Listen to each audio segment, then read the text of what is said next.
this is not a 3D model or anything. This is just a fan model somebody made for me. Let's see. Oh god. Their name was Gray. Oh my gosh, what's their name? Gray something. I just replied right now. Where are you? Oh yeah, Gray. 0721 Gray. I retweeted on Twitter as well. But isn't it cute? Cute. So Gray, if you ever see this, thank you. Anyways, how was everybody's week? I hope it went well. I'm here to report that my thumbnail broke. Not because of the shed. I don't know why it broke. I was taking photos of rocks this morning and I looked over and I saw there's a crack where my thumb, like the nail of my thumb, like halfway down the nail. I was like, oh shit. It's super cute. It is cute. So yeah, my thumb did crack, but because it's already like halfway down the nail, I can't really cut it off or take it off. So I put clear coat on right now real quick because I just remembered. And I'm going to paint over it because the paint fell off of it. I'm assuming the crack happened when the paint fell off. I'm not too sure. Anyways, so the book I'll be reading for everybody today is called The Vicar of Wakefield. Yes, the irony is kind of hilarious. So if you don't know what a vicar is, let me tell you Google definitions for vicar. A vicar is a term used in Christianity, primarily the Church of England and the Episcopal Church, to refer to a priest in charge of a parish or church who receives a stipend instead of tithes. I don't know what that means. Essentially, a vicar is a minister who serves a specific church and the surrounding area, much like a pastor in other denominations. So specifically, a vicar is just like a priest at an English church. Anyway, so I just thought it was really ironic. I was like, I don't know which model art to do. I can do just the regular one, or I can do like, the Demon Queen one. Irony. As if a week before where one of your nails isn't broken. You know what? I don't know if mine broke last week. Maybe it did. I don't remember. I don't think it broke last week. Oh, you know what? My middle nail broke up. No, there has been a week where a nail isn't broken. Anyway, so the reason I wanted to read The Vicar of Wakefield is because I saw this book and I read the first, I want to say 2 to 3 pages right off the bat, and there was something that this vicar and his wife does, or maybe I missed her, but did you say something about tits? What? I didn't mention titties. I did not mention booba.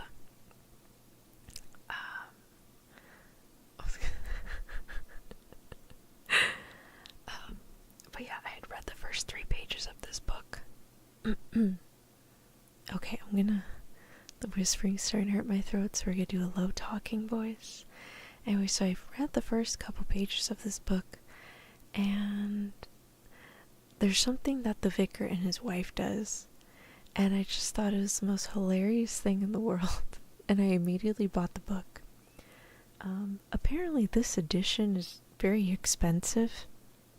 I got this book for like $1.50. Apparently it's worth quite a bit. Let me see. What does that price say? Yeah, it's pretty hefty. This kind of traveled around. Right now it has a 50-cent little pen mark on it.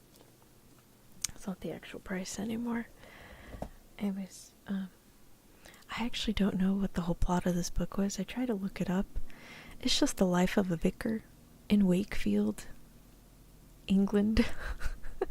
And I was like, okay, this seems pretty interesting. Just the first couple. Sorry, while you were reading the definition of vicar, I thought you said something about that. No, I was just saying he was a priest. I think that's what you heard. He's a priest for an English church. That's what a vicar is. Okay, I'm gonna move my keyboard real quick, because I don't know how I'm gonna be able to read the book. Kind of found like a little loophole to read it. I'm gonna move the keyboard over here very gently. There we go. Okay. And then I'm gonna grab this. Okay. Alright, let's see if I can set the book on this. Oh yeah, I should totally be able to set the book on this. Okay. Yeah, so apparently I might have a very expensive edition of this book. I actually don't know what year it is. All I know is that this book was originally bought by a mother, and she sent this to her daughter. Okay, there we go, now I can read it. She sent this to her daughter. So in the book, I guess when the publishing came out and mother bought this, she said, "Happy birthday to Winfried? Winfried. From Mother, June 24th, 1933. So it obviously came out around that time, but I for sure do not see a publication date on the book. The book is very old. The book itself is in public domain already, thank goodness. Okay, so it's The Vicar of Wakefield by Oliver Goldsmith, illustrated by Arthur Rackham. This publication is the Philadelphia David McKay Company, printed in Great Britain by the Riverside Press Limited, Edinburgh. And I didn't want to read the contents. I want to be surprised by everything.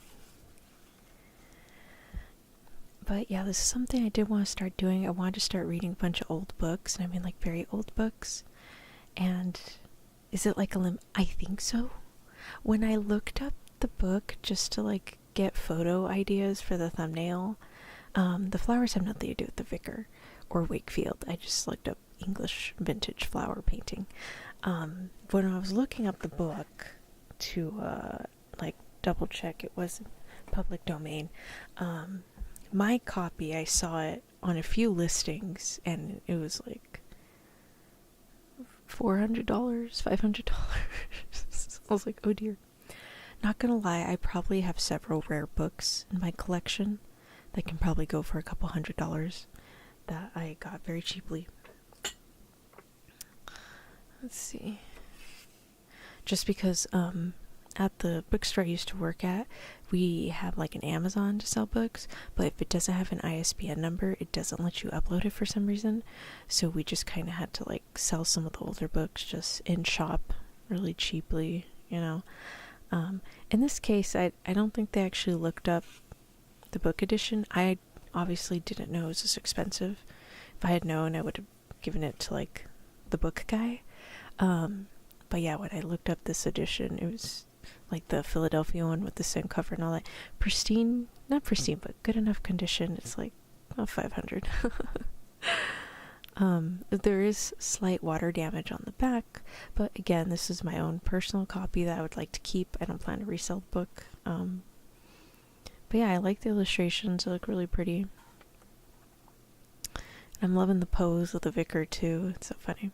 Okay, so I want to say, okay, no, I take that back. It was the first 2 pages that I read, and you'll see right now what I really liked about the Vicar and the wife, like the little habit that they have. It's so funny. Oh my goodness. Let's see if you can see what they're doing here. And it doesn't look like the words are that complicated. There might be a lot of terms I don't know, just because it does take place in England and they have a lot of English terms over there that we're not familiar with over here, especially in Texas. Anyways. Alright, The Vicar of Wakefield. Chapter 1. The description of the family of Wakefield, in which a kindred likeness prevails as well of minds as of persons. I was ever of opinion that the honest man who married and brought up a large family did more service than he who continued single and only talked of population. From this motive, I had scarce taken orders a year before I began to think seriously of matrimony, and chose my wife, as she did her wedding gown, not for a fine glossy surface, but such qualities as would wear well. To do her justice, she was a good-natured, notable woman, and as for reading, there were few country ladies who could show more. She could read any English book without much spelling, but for pickling, preserving, and cookery, none could excel her. She prided herself also upon being an excellent contriver in housekeeping, though I could never find that we grew richer with all her contrivances. Contrivances? If I repeat some words, that means I'm trying to figure out how to say it aloud. If I say it wrong in the end, that's too bad. Alright. However, we loved each other tenderly, and our fondness increased as we grew old. There was, in fact, nothing that could make us angry at the world or each other. We had an elegant house, situated in a fine country, and a good neighborhood.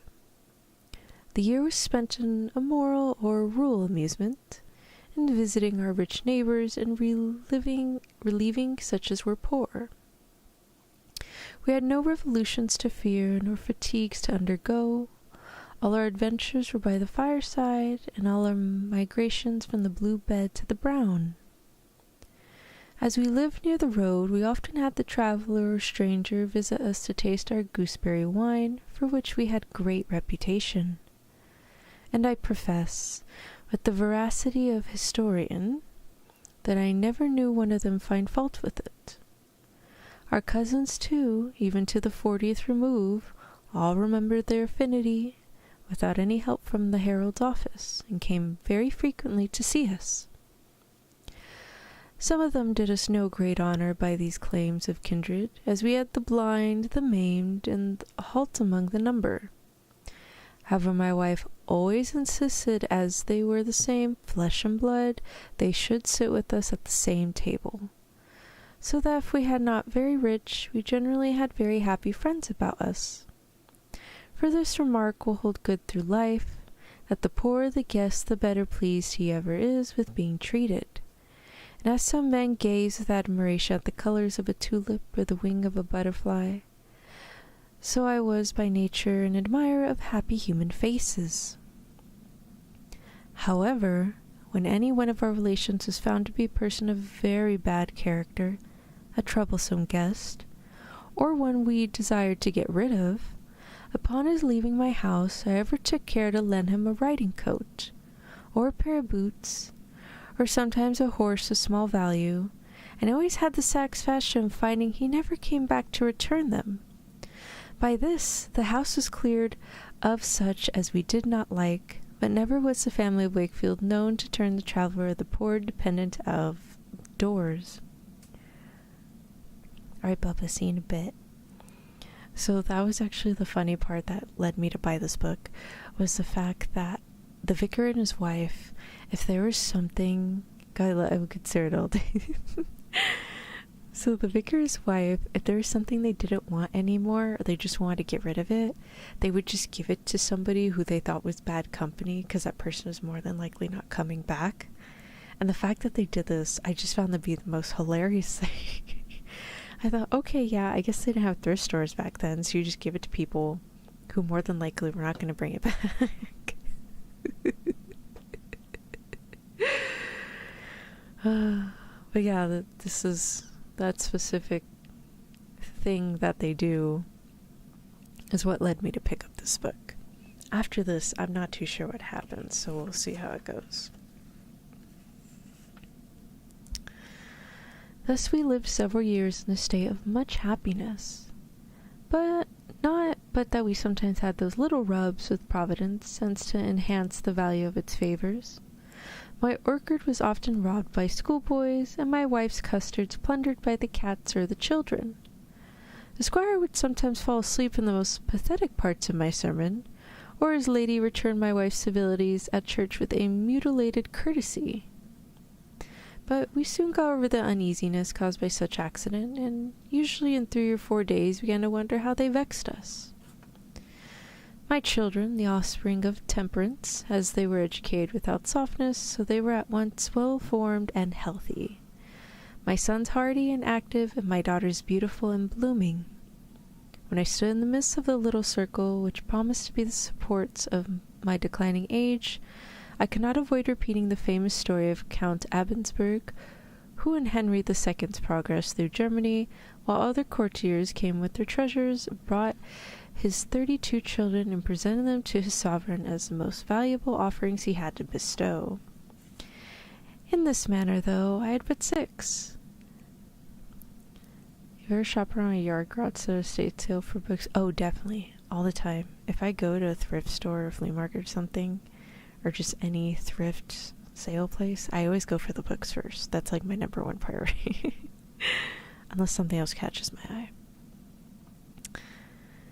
In this manner, though, I had but 6. I considered them as a very valuable present made to my country, and consequently looked upon as my debtor. Our eldest son was named George, after his uncle, who left us £10,000. Our second child, the girl, I intend to call after her Aunt Griselle, but my wife, who during her pregnancy had been reading romances, I love his wife, oh my gosh, been reading romances, insists on her being called Olivia. In less than another year we had another daughter, and I was determined that Griselle should be her name, but a rich relation taking a fancy to stand godmother, the girl was, by her directions, called Sophia, so that we had 2 romantic names in the family, but I solemnly protest I had no hand in it. Moses was our next, and after an interval of 12 years we had 2 sons more. It'd be fruitless to deny exultation when I saw my little ones about me, but the vanity and the satisfaction of my wife were even greater than mine. When our visitors would say, "Well, upon my word, Mrs. Primrose, you have the finest children in the whole country." "Aye, neighbour," she would answer, they are as heaven made them, handsome enough, if they be good enough, for handsome as that handsome does." And then she would bid the girls hold up their heads, who to conceal nothing were certainly very handsome.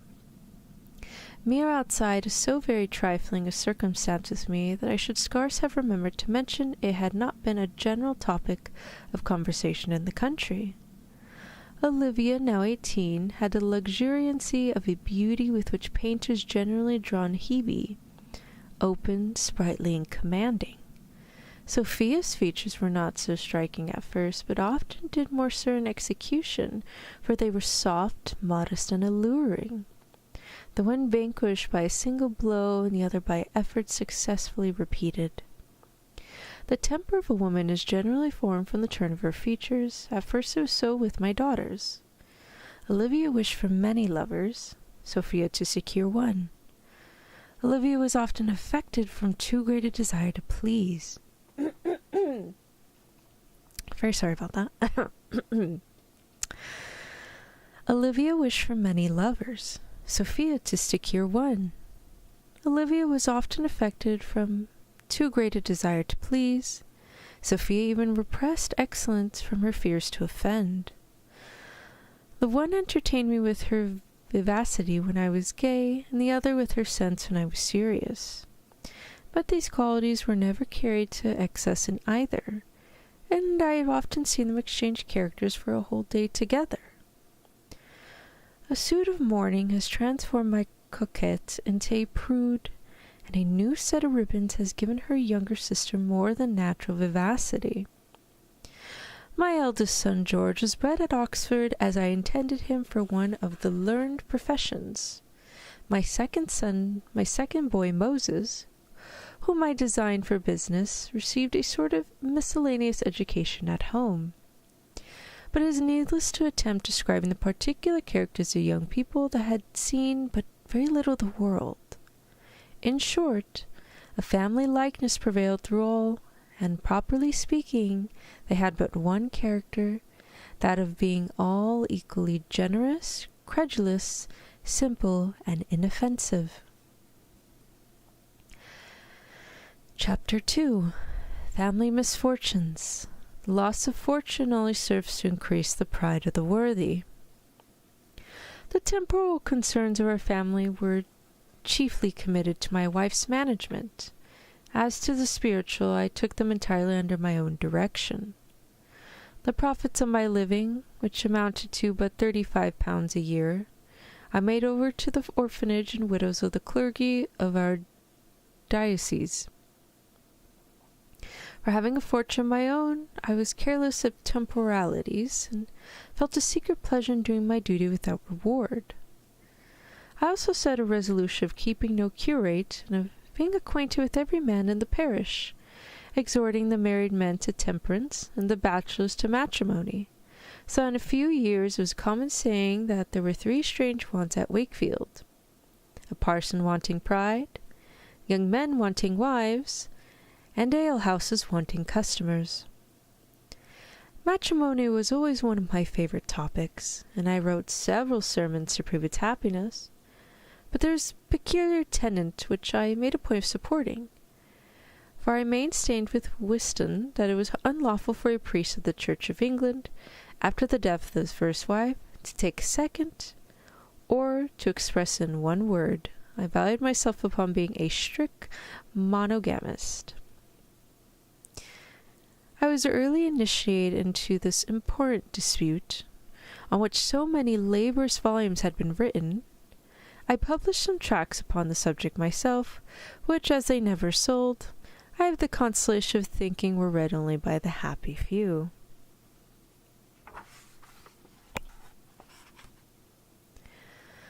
Some of my friends called this my weak side, but alas, they had not, like me, made it the subject of long contemplation.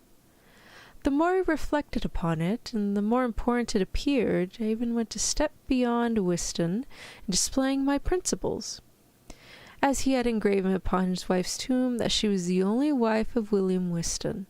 So I wrote a similar epitaph for my wife, though still living, in which I extolled her prudence, economy, and obedience till death. Now, having got it copied fair, with an elegant frame, it was placed over the chimney-piece, where it answered several very useful purposes. It admonished my wife of her duty to me and my fidelity to her, it inspired her with the passion for fame, and constantly put her in mind of her end. It was thus perhaps from hearing marriage so often recommended that my eldest son, just upon leaving college, fixed his affections upon the daughter of a neighbouring clergyman, who was a dignitary in the church, and in circumstances to give her a large fortune. Fortune was her smallest accomplishment. Miss Arabella Wilmot was allowed by all, except my 2 daughters, to be completely pretty. Her youth, health, and innocence were still heightened by a complexion so transparent, and such a happy sensibility of look, as even age could not gaze on this indifference. As for Mr. Wilmot, knew that I could make a very handsome settlement on my son, he was not averse to the match. So both families lived together in all that harmony which generally precedes an expected alliance. Being convinced by experience that the days of courtship are the most happy of our lives, I was willing enough to lengthen the period. And the various amusements which the young couple every day shared in each other's company seemed to increase their passion. We were generally awaked in the morning by music, and on the fine days rode a-hunting. The hours between breakfast and dinner the ladies devoted to dress and study. They usually read a page, and then gazed at themselves in the mirror, which even philosophers might own often presented the page of greatest beauty. At dinner my wife took the lead, for as she always insisted upon carving everything herself, it being her mother's way, she gave us upon these occasions a history of every dish. When we had dined, to prevent the ladies leaving us, I generally ordered the table to be removed, and sometimes with the music master's assistance, the girls would give us a very agreeable concert. Walking out, drinking tea, country dances, and forfeits shortened the rest of the day without the assistance of cards, as I hated all manner of gaming, except backgammon, at which my old friend and I sometimes took a 2-penny hit. Nor can I here pass over an ominous circumstance that happened the last time we played together. I only wanted to fling a quarter, and yet I threw deuce ace 5 times running. Some months were elapsed in this manner, till at last it was thought convenient to fix a day for the nuptials of the young couple, who seemed earnestly to desire it. During the preparations for the wedding, I need not describe the busy importance of my wife, nor the sly looks of my daughters. In fact, my attention was fixed on another subject, the completing a tract which I intended shortly to publish in defense of my favorite principle.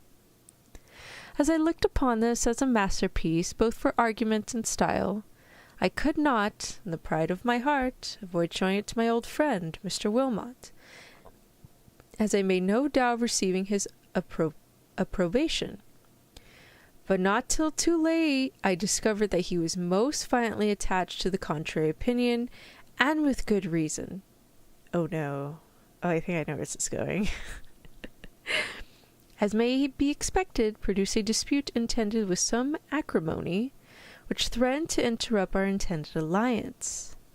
Upon the day before the appointed for the ceremony, we agreed to discuss the subject at large. It was managed with proper spirit on both sides. He'd asserted that I was a heterodox. I retorted the charge. He replied, and I rejoined.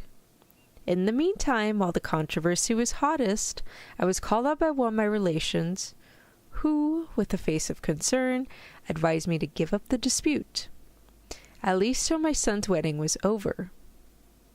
"How?" cried I. "Relinquish the cause of truth, and let him be a husband already driven to the very verge of absurdity? You might as well advise me to give up my fortune as my argument." "Your fortune," returned my friend, "I'm sorry to inform you, is almost nothing. The merchant in town whose hands your money was lodged has gone off, to avoid a statute of bankruptcy, and is thought not to have left a shilling in the pound. I was unwilling to shock you or the family with the account till after the wedding, but now it may serve to moderate your warmth in the argument. For I suppose your own prudence will enforce the necessity of disassembling, at least till your son has the young lady's fortune secure." I need some water. I ate like 2 pizzas today. Hope that's not why my throat's being like this.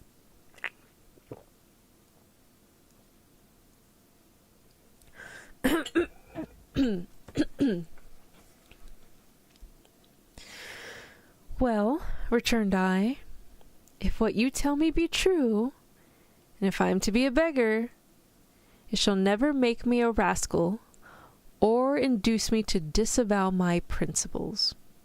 I'll go this moment and inform the company of my circumstances, and as for the argument, I even here retract my former concessions in the old gentleman's favour, nor will I allow him now to be a husband in any sense of the expression."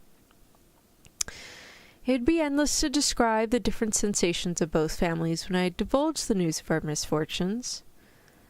But what others felt was slight to what the lovers appeared to endure.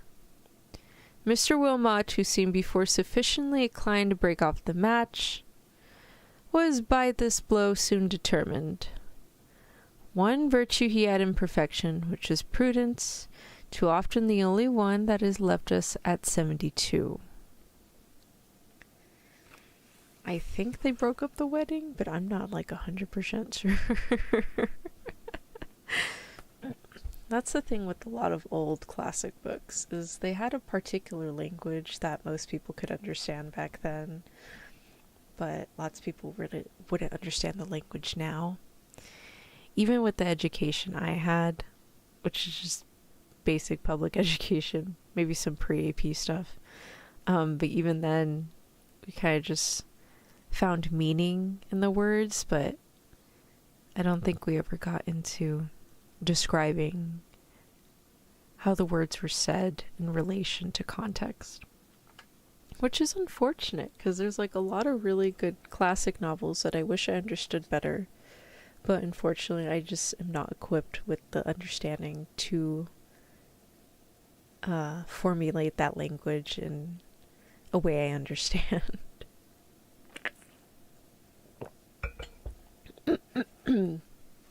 Chapter 3.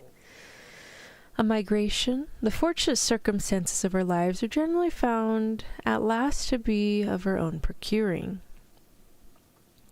The only hope of our family now is that the report of our misfortune might be malicious or premature, but a letter from my agent in town soon came into confirmation every particular.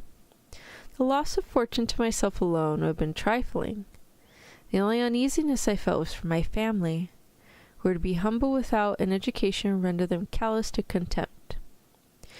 Near a fortnight had passed before I attempted to restrain their affliction, for premature consolation is but the remembrancer of sorrow. During this interval, my thoughts were employed on some future means of supporting them, and at last a small cure of £15 a year was offered me in a distant neighbourhood where I could still enjoy my principles with no molestation. With this proposal I joyfully closed, having determined to increase my salary by managing a little farm. Having taken this resolution, my next care was to get together the wrecks of my fortune, and all debts collected and paid. Out of £14,000 we had but 400 remaining. My chief attention, therefore, was now to bring down the pride of my family to their circumstances, for I well knew that aspiring beggary is wretchedness itself. "You cannot be ignorant, my children," cried I, "that no prudence of ours could have prevented our late misfortune, but prudence may do much in disappointing its effects. We are not poor, my fondlings, and wisdom bids us conform to our humble situation. Let us then, without repining, give up those splendours with which numbers are wretched, and seek in humbler circumstances that peace with which all may be happy. The poor live pleasantly without our help. Why then should not we learn to live without theirs? Now, my children, let us from this moment give up all pretensions to gentility. We have still enough left for happiness if we are wise, and let us draw upon content for deficiency of fortune." As my eldest son was bred a scholar, I determined to send him to town, where his abilities might contribute to our support and his own. The separation of friends and families is perhaps one of the most distressful circumstances attend upon penury. The day soon arrived on which we were dispersed for the first time. My son, after taking leave of his mother and the rest, who mingled their tears with their kisses, came to ask a blessing from me. This I gave him from my heart, which, added to 5 guineas, was all the patrimony I had now to bestow. "You're going, my boy," cried I, "to London on foot. And the manor hooker, your great ancestor, travelled there before you. Take from me the same horse that was given to him by the good Bishop Jewel, this staff, and take this book too. It will be your comfort on the way. These 2 lines in it are worth 1,000,000. I have been young, and now am old. Yet never saw I the righteous man forsaken, or his seed begging their bread. Let this be your consolation as you travel on. Go, my boy, whatever be thy fortune, let me see thee once a year. Still keep a good heart, and farewell." As he was possessed of integrity and honour, I was under no apprehensions from throwing him naked into the amphitheatre of life, for I knew he would act a good part, whether vanquished or victorious. His departure only prepared the way for our own, which arrived a few days afterwards. The leaving a neighbourhood in which we had enjoyed so many hours of tranquillity was not without a tear, which scarce fortitude itself could suppress. Besides a journey of 70 miles to a family that had hitherto never been above 10 from home filled us with apprehension. The cries of the poor who followed us for some miles contributed to increase it. The first day's journey brought us in safety within 30 miles of our future retreat, and we put up for the night at an obscure inn in a village by the way. When we were shown a room, I desired the landlord, in my usual way, to let us have his company, with which he complied, as we had drank would increase the bill next morning. He knew, however, that the whole neighbourhood to which I was removing, particularly Squire Thornhill, who was to be my landlord, and who lived within a few miles of the place. This gentleman he described as one who desired to know little more of the world than its pleasures, being particularly remarkable for his attachment to the fair sex. He observed that no virtue was able to resist his arts and assiduity, and that scarce a farmer's daughter within 10 miles round who had found him successful and faithless. Though this account gave me some pain, it had a very different effect upon my daughters, whose features seemed to brighten with the expectations of an approaching triumph. Nor was my wife less pleased and confident of their allurements and virtue. While our thoughts were thus employed, the hostess entered the room to inform her husband that the strange gentleman who had been 2 days in the house wanted money, and could not satisfy them for his reckoning. "Want money?" replied the host. "That must be impossible, for it was no later than yesterday he paid 3 guineas to our beadle to spare an old broken soldier that was to be whipped through the town for dog stealing." Wow, they actually had laws about stealing your dog back then. Go Wakefield. The hostess, however, still persisting in her first assertion, she was preparing to leave the room, swearing that he would be satisfied one way or another, when I begged the landlord would introduce to a stranger of so much charity as he described. With this he complied, showing in a gentleman who seemed to be about 30, dressed in clothes that once were laced. His person was well formed, and his face marked the lines of thinking. He had something short and dry in his address, and seemed not to understand ceremony or to despise it. Upon the landlord leaving the room, I could not avoid expressing my concern to the stranger at seeing a gentleman in such circumstances, and offered him my purse to satisfy the present demand. "I take it with all my heart, sir," he replied, "and am glad that a late oversight in giving that money I had about me has shown me that there are still some men like you.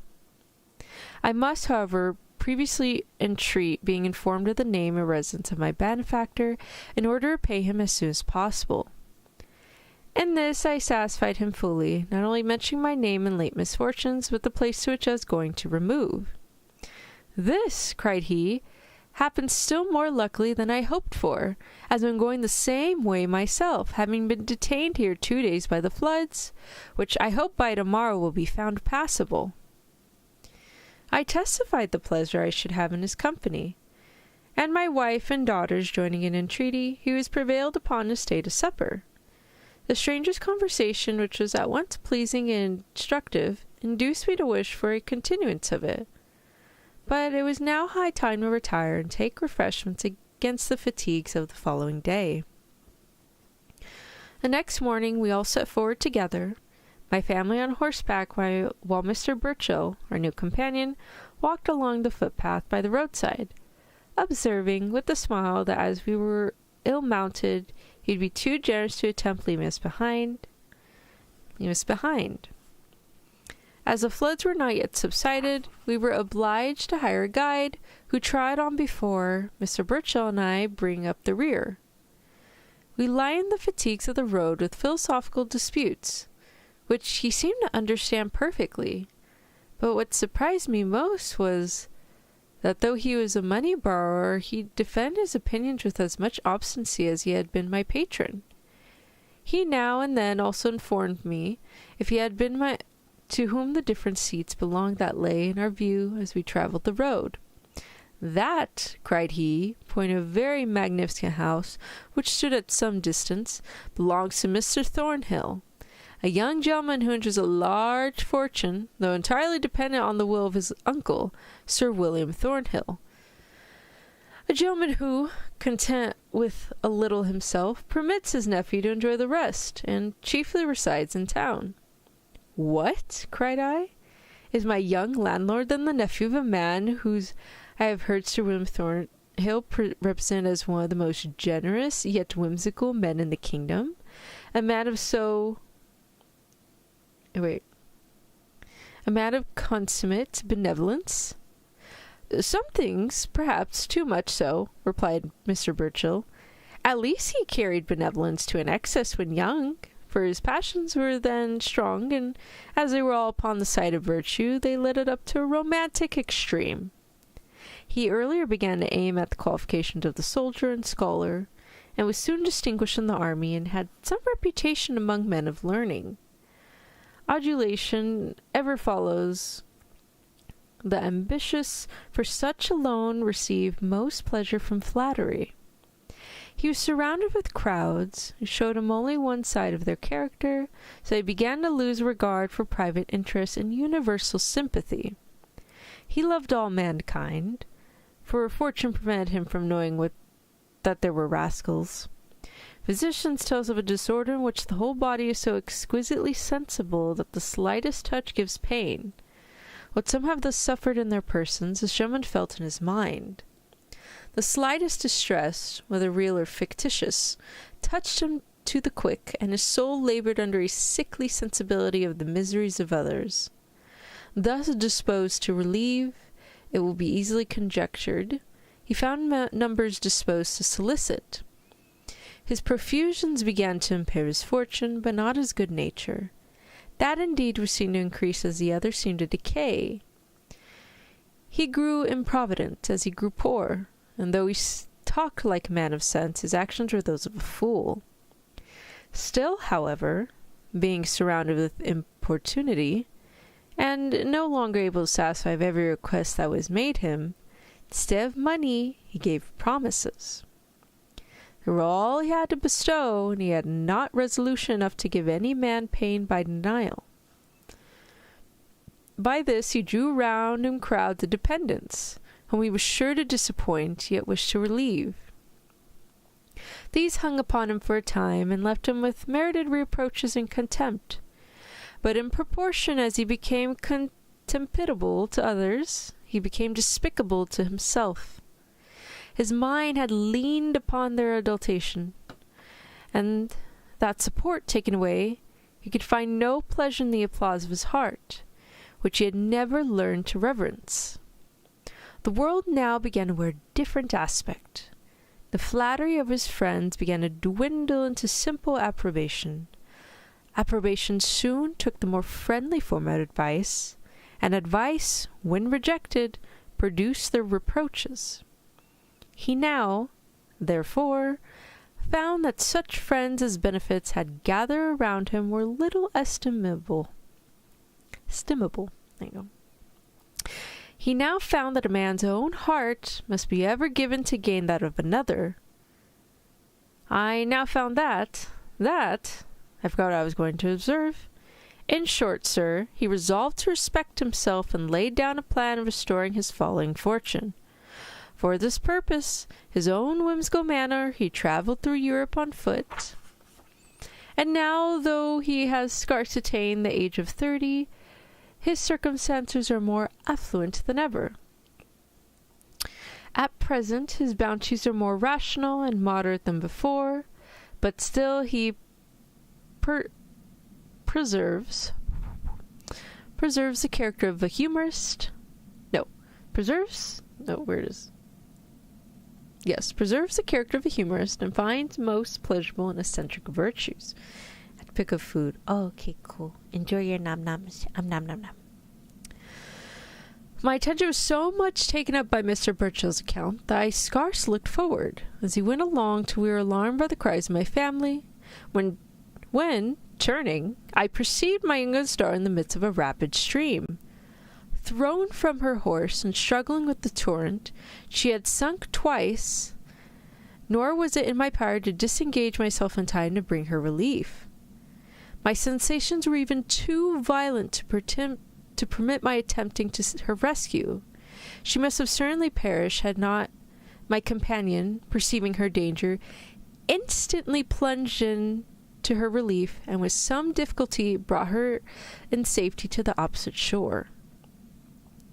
By taking the current a little further up, the rest of the family got safely over, where we had an opportunity of joining our acknowledgments to hers. Her gratitude may be more readily imagined than described. She had thanked her deliverer more with looks than words, and continued to lean upon his arm as if still willing to receive assistance. My wife also hoped one day to have the pleasure of returning his kindness at her own house. Thus, after we were refreshed at the next inn and had dined together, as Mr. Burchell was going to a different part of the country, he took leave, and we pursued our journey, and my wife observing as he went that she liked him extremely, and protesting that if he had birth and fortune to entitle him to match to such a family as ours, she knew no man she would sooner fix upon. I could not but smile to hear her talk in this lofty strain, but I was never much displeased with those harmless delusions that tend to make us more happy. Chapter 4. A proof that even the humblest fortune may grant happiness, which depends not on circumstance, but constitution. The place of our retreat was in a little neighborhood consisting of farmers who tilled their own grounds, and were equal strangers to opulence and poverty. As they had almost all the convenience of life within themselves, they seldom visited towns or cities in search of superfluity. Remote from the polite, they still retained the primeval simplicity of manners, and frugal by habit, they scarce knew what temperance was a virtue. They wrought with cheerfulness on days of labor, but observed festivals as intervals of idleness and pleasure. They kept up the Christmas carol, sent true love knots on Valentine morning, ate pancakes on Shrovetide, showed their wit on the 1st of April, and religiously cracked nuts on Michaelmas Eve. Being appraised of our approach, the whole neighborhood came out to meet their minister, dressed in their finest clothes and preceded by a pipe and tabor. A feast also was provided for our reception, at which we sat cheerfully down, and with conversation wide and wit was made up in laughter. Our little habitation was situated at the foot of a sloping hill, sheltered with a beautiful underwood behind, and a prattling river below. On one side a meadow, on the other a green. My farm consisted of about 20 acres of excellent land, having given £100 for my predecessor's goodwill. Nothing could exceed the neatness of my little enclosures, the elms and the hedgerows appearing with inexpressible beauty. My house consisted of but one story, and was covered with thatch, which gave an air of great snugness. The walls on the inside were nicely whitewashed, and my daughters undertook to adorn them with pictures of their own designing. Though the same room served us for parlor and kitchen, that only made it the warmer. Besides, as it was kept with the utmost neatness, the dishes, plates, and coppers were well scoured, and all disposed in bright rows on the shelves. The eye was agreeably relieved, and did not want richer furniture. There were 3 other apartments, one for my wife and me, one for our 2 daughters within our own, and the third with 2 beds for the rest of the children. The little republic to which I gave laws was relegated in the following manner. By sunrise we all assembled in our common apartment, the fire being previously kindled by the servant.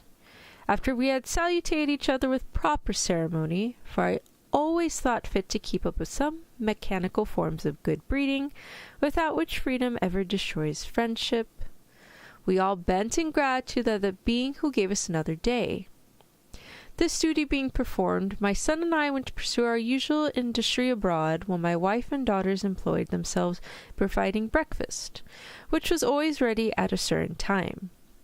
I allowed half an hour for this meal and an hour for dinner, which time was taken up in innocent mirth between my wife and daughters, and philosophical arguments between my son and me.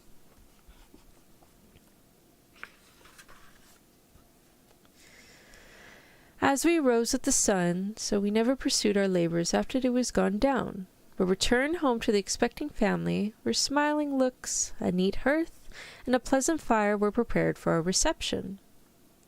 Nor were we without guests. Sometimes Farmer Flamborough, our talkative neighbor, and often the blind piper, would pay us a visit, and taste our gooseberry wine, for the making of which we had lost neither the recipe nor the reputation.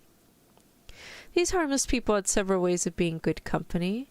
While one played, the other would sing some soothing ballad, Johnny Armstrong's Last Good Night, or the Cruelty of Barbara Allen.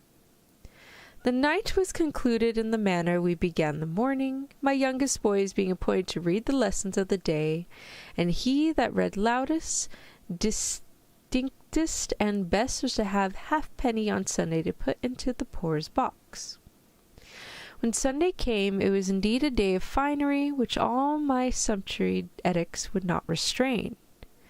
How well soever I fancied my lectures against pride had conquered the vanity of my daughters, yet I still found them secretly attached to all their former finery.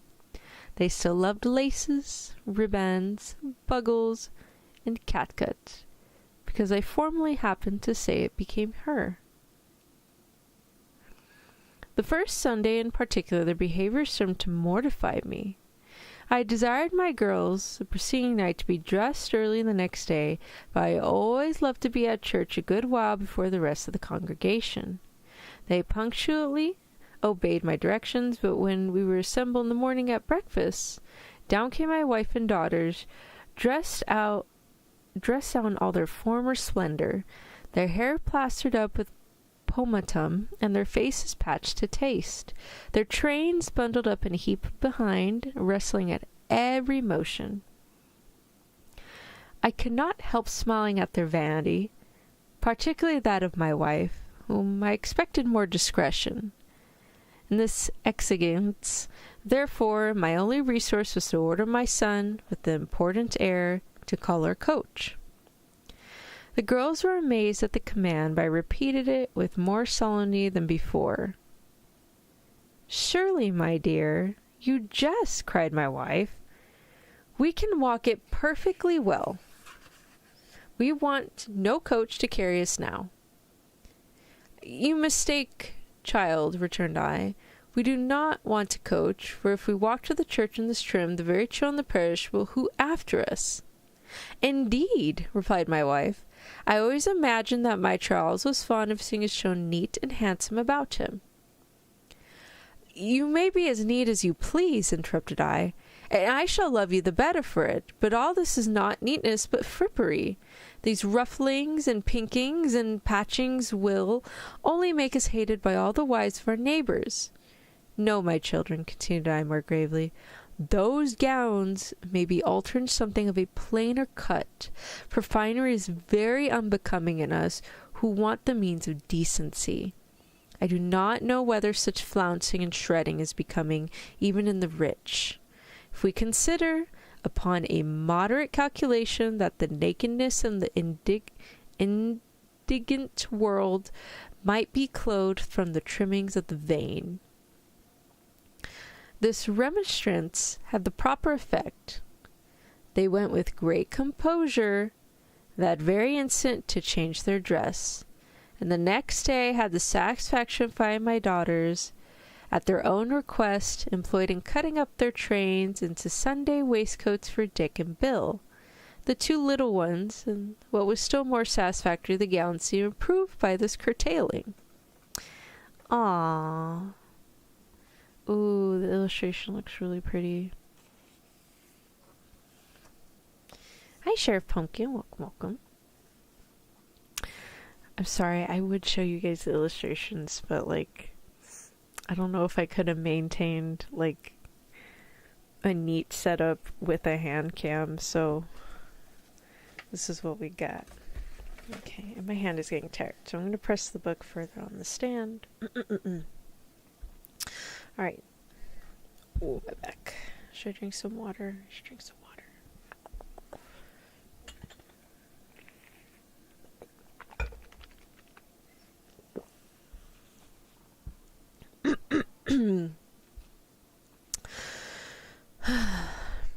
Chapter 5.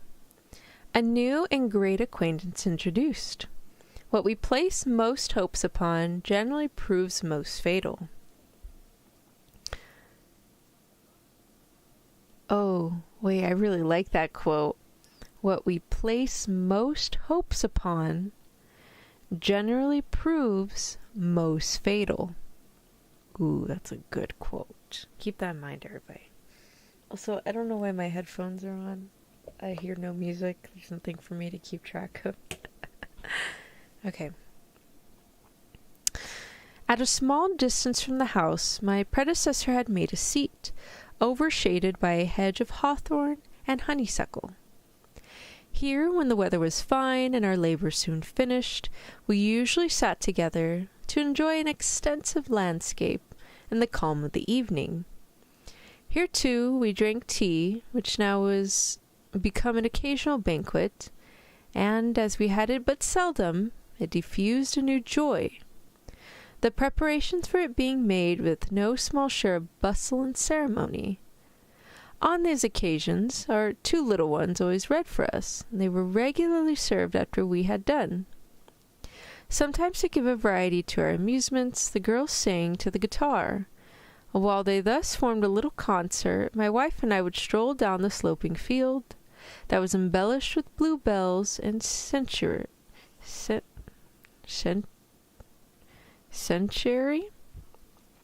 talk of our children with rapture, and enjoy the breeze that wafted both health and harmony. In this manner we began to find that every situation in life may bring its own peculiar pleasures. Every morning waked us to a repetition of toil, but the evening repaid it with vacant hilarity. It was about the beginning of autumn, on a holiday, for I kept such as intervals of relaxation from labor, that I had drawn out my family to our usual place of amusement, and our young musicians began their usual concert. As we were thus engaged, we saw a stag bound nimbly by within about 20 paces of where we were sitting, and by its panting it seemed pressed by the hunters. We had not much time to reflect upon the poor animal's distress when we perceived the dogs and horsemen come sweeping along at it some distance behind, and making the very path it had taken.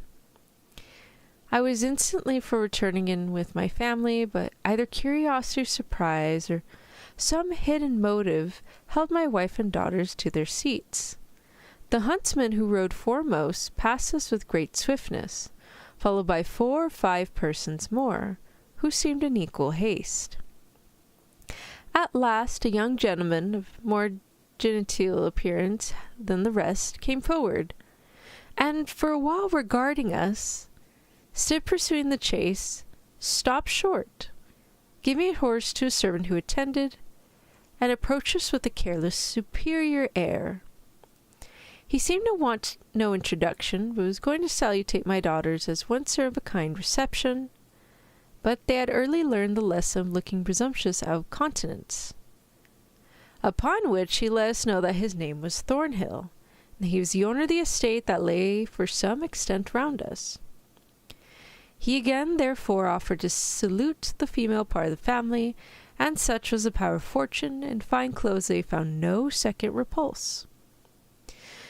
At his address, though confident, was easy, we soon became more familiar. Perceiving musical instruments lying near, he begged to be favoured with the song.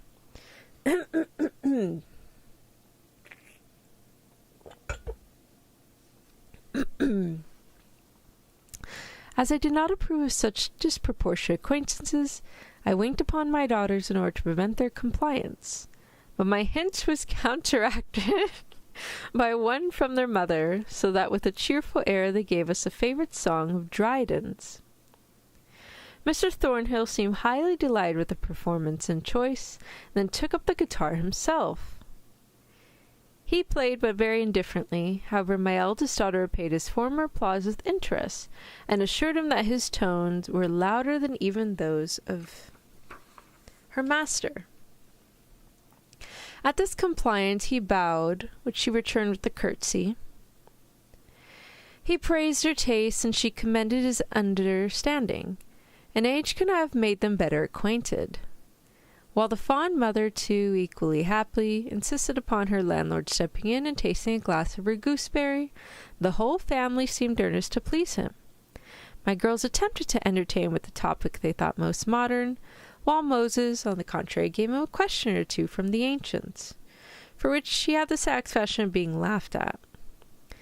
My little ones were no less busy, and fondly stuck close to the stranger. All my endeavours could scarce keep their dirty fingers from handling and tarnishing the lace on his clothes, and lifting up the flaps of his pocket-holes to see what was there. At the approach of evening, he took leave, but not till he had requested permission to renew his visit, which, as he was our landlord, we most readily agreed to. Soon as he was gone, my wife called a council on the conduct of the day. She was of the opinion that it was most fortunate hit, for she had known even stranger things than that brought to bear. She hoped again to see the day in which we might hold up our heads at the best of them, and concluded she protested she could see no reason why the two Miss Wrinklers should marry great fortune and her children get none. As this last argument was directed to me, I protested I could see no reason for it neither, nor why Mr. Simpkins got the £10,000 prize in the lottery, and we sat down with the blank. "I protest, Charles," cried my wife. "This is the way you always damp my girls and me when we are in spirits. Tell me, Sophie, my dear, what do you think of our new visitor? Do you think he seemed to be good-natured?" "Oh, immensely so, indeed, mamma," replied she. "I think he has a great deal to say upon everything, and is never at a loss. And the more trifling the subject, the more he has to say." "Yes," cried Olivia, "he's well enough for a man, but for my own part, I don't much like him. He's so extremely impudent and familiar, but on the guitar he's shocking." These two last speeches I interpreted by contraries. I found by this that Sophia internally despised as much Olivia secretly admired him. "Whatever may be your opinion of him, my children," cried I, "to confess the truth, he has not prepossessed me in this favor. Disproportioned friendship ever terminates in disgust, and I thought, notwithstanding all this ease, that he seemed perfectly sensible of the distance between us. Let us keep to companions of our own rank. There is no character more contemptible than a man that is a fortune-hunter, and I can see no reason why fortune-hunting women should not be contemptible too. Thus, at best, we shall be contemptible if his views are honourable, but if they be otherwise, I should shudder but to think of that. It is true I have no apprehensions for the conduct of my children, but I think there are some from his character. I would have proceeded but for the interruption of a servant from the squire, who with his compliments sent us a side of venison, and a promise to dine with us days after. This well-timed present pleaded more powerfully in his favour than anything I had to say could obviate. I therefore continued silent, satisfied with just having pointed out danger, and leaving it to their own discretion to avoid it. The virtue which requires to be ever guarded is scarce worth the sentinel. Chapter 6. The Happiness of a Country Fireside. As we carried on the former dispute with some degree of warmth, in order to accommodate matters, it was universally agreed that we should have a part of the venison for supper, and the girls undertook the task with alacrity. "I'm sorry," cried I, "we had no neighbour or stranger to take part in this good cheer. Feasts of this kind acquire a double relish from hospitality." "Bless me," cried my wife, "here comes our good friend, Mr. Burchell, that saved our Sophia, that ran you down fairly in that argument." "Confute me in argument, child," cried I. "You mistake there, my dear. I believe there are but few that can do that. I never dispute your abilities at making a goose pie, and I believe you'll leave argument to me." As I spoke, poor Mr. Burchell entered the house, and was welcomed by the family, who shook him heartily by the hand, while little Dick officiously reached him a chair. I was pleased with the poor man's friendship for two reasons. Because I knew that he wanted mine, and I knew him to be friendly as far as he was able. He was known in our neighbourhood by the character of the poor gentleman that would do no good when he was young, though he was not yet 30.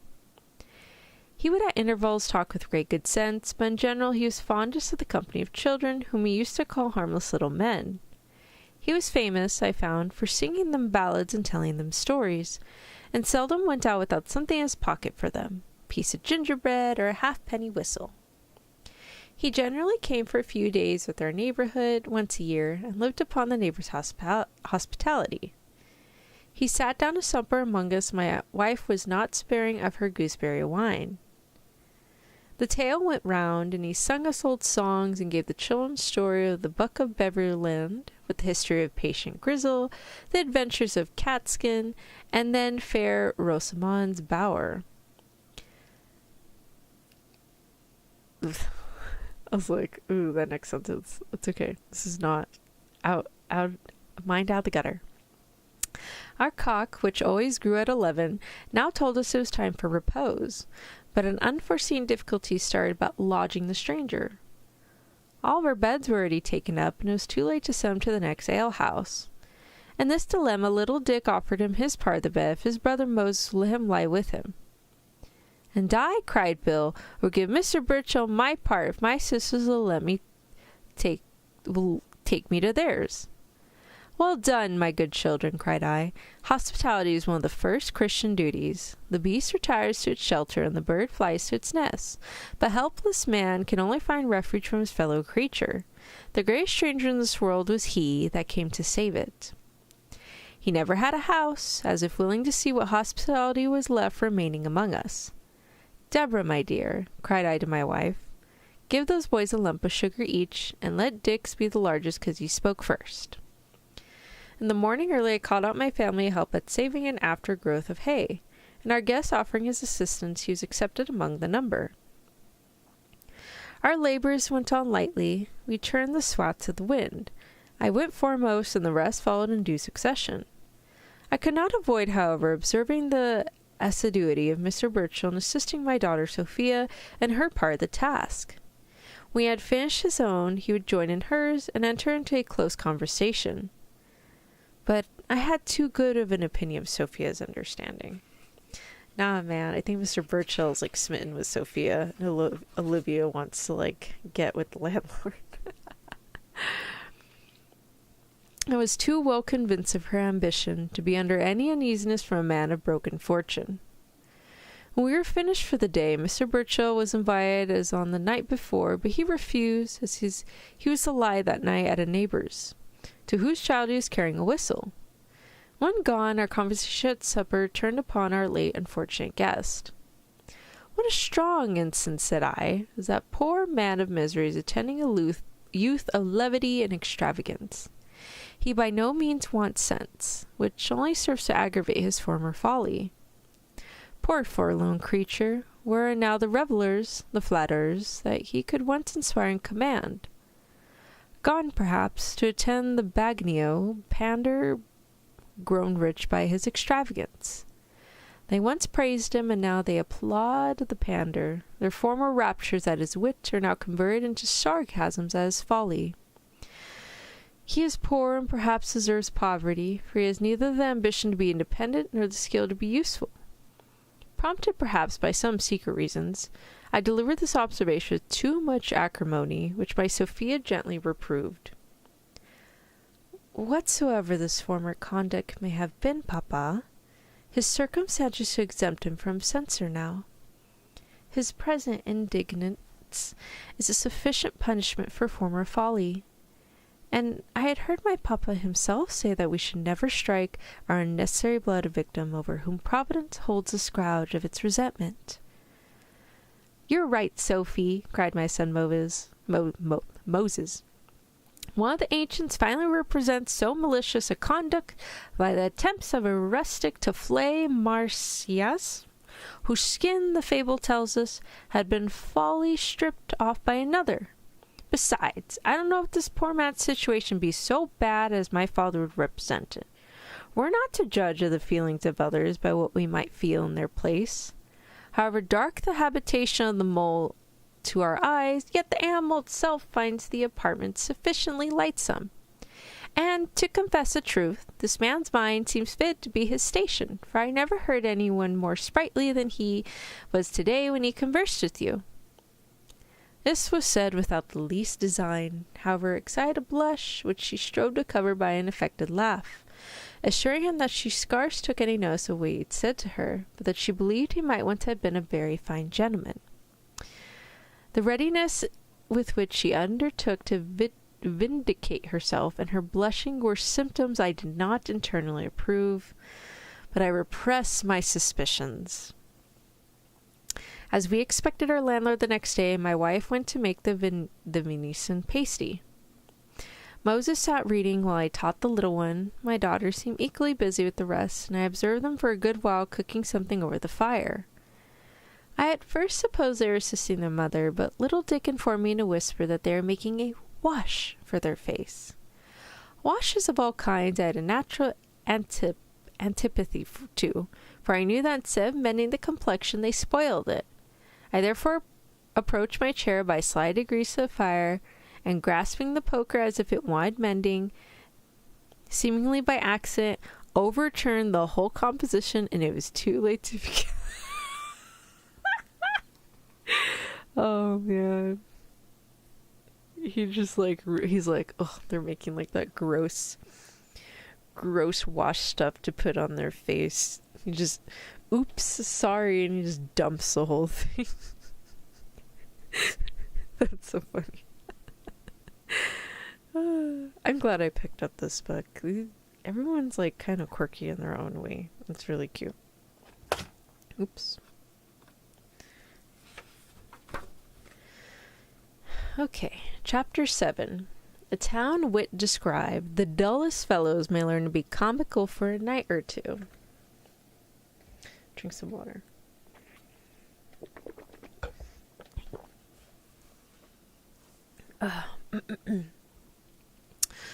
When the morning arrived on which we were to entertain our young lord, it may be easily supposed that provisions were exhausted to make an appearance.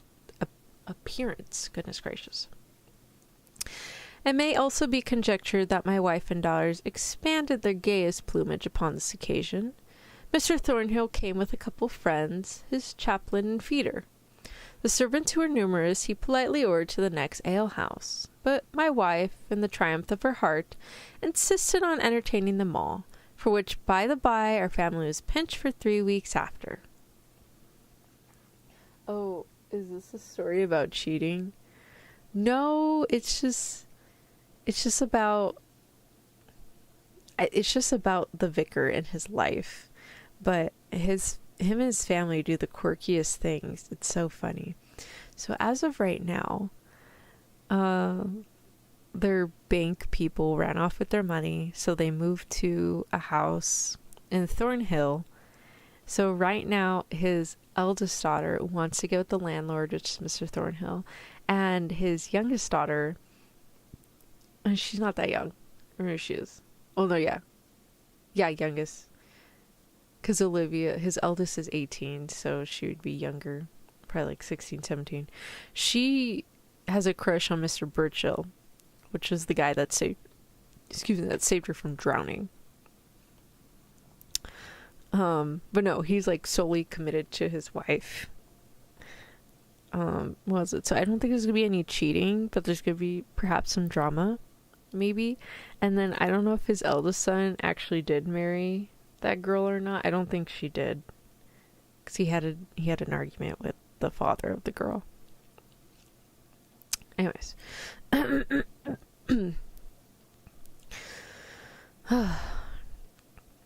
As Mr. Burchell had hinted to us the day before that he was making some proposals of marriage to Miss Wilmot, my son George's former mistress. Wait, what? Oh, had hinted to us the day before he was making some proposals of marriage. Wait, Burchell was, or Thornhill? I'm confused. Okay. My son George's former mistress. Okay, so he didn't marry Miss Wilmot. Yeah, it's because he got into an argument with Miss Wilmot's father, and after he went bankrupt, he was just like, hell no. Thanks for clarifying. Yeah, the language is a little complicated. I hope it makes you guys a little sleepy, but I am able to like get things like here and there. All right, so okay. This was a good deal damped the hardness of his reception. But acts in some measure relieved our embarrassment, for one of the company happening to mention her name, Mr. Thornhill observed with an oath that he never knew anything more absurd than calling such a fright a beauty. For strike me ugly, continued he, if I should not find as much pleasure in choosing my mistress by the information of a lamp under the clock of St. Dunstan's. At this he laughed, and so did we. The jests of the rich are very successful. Olivia, too, could not avoid whispering loud enough to be heard that he had an infinite fund of humour. After dinner I began with my usual toast, the church. For this I was thanked by the chaplain, as he said the church was the only mistress of his affections. Come, tell us honestly, Frank, said the squire, with his usual archness. Suppose the church, your present mistress, dressed in a lawn sleeves on one hand, and Miss Sophia with no lawn about her on the other, which would be for you? For both, to be sure, cried the chaplain. Right, Frank, cried the squire, for may this glass suffocate me, but a fine girl is worth all the priestcraft and the creation. For what are the tiths and the tricks but an imposition? All a confounded impostures, and I can prove it. I wish you would, cried my son Moses. And I think, continued he, that I should be able to answer you. Very well, sir, cried the squire, who immediately smoked him, and winking on the rest of the company, prepares for the sport. If you're for a cool argument upon that subject, I am ready to accept the challenge. And first, whether you're from managing it analogically or dialogically. I am managing it rationally, cries Moses, quite happy at being permitted to dispute. Good again, cried the squire, and firstly of the first, I hope you'll not deny that whatever is. If you don't grant me that, I can go no further. Why, returned Moses, I think I may grant that, and make the best of it. I hope, too, returned the other, you'll grant that a part is less than the whole. I grant that, too, cried Moses. It is but just and reasonable. I hope, cried Squire, you will not deny that 2 angles of a triangle are equal to 2 right ones. Nothing can be plainer, returned the other, and looked around with his usual importance. Very well, cried Squire, picking very quickly. The premises being thus settled, I proceed to observe that the concatenation of self-existence proceeding in a reciprocal duplicate ratio naturally produces a problematic diagonalism, which in some measure proves that the essence of spirituality may refer to the second predicable. Hold, cried the other. I deny that. I don't even know what he just said. Do you think that I can thus tamely submit to such heterodox doctrines? What? Replied Squire, as if in a passion. Not submit. Answer me one plain question. Do you think Aristotle right when he says that relatives are related? Undoubtedly, replied the other. If so, then, cried Squire, answer me directly to what I propose. Whether do you judge the analytical investigation of the first part of my enthymeme deficient secundum quod or quod minus? You already lost me. And give me your reasons, giving me your reasons, I say directly.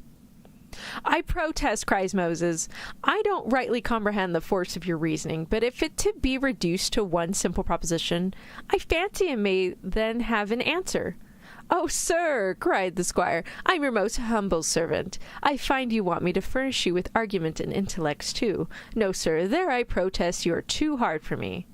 This effectually raised the laugh against poor Moses, who sat the only dismal figure in the group of merry faces, nor did he offer a single syllable more during the whole entertainment.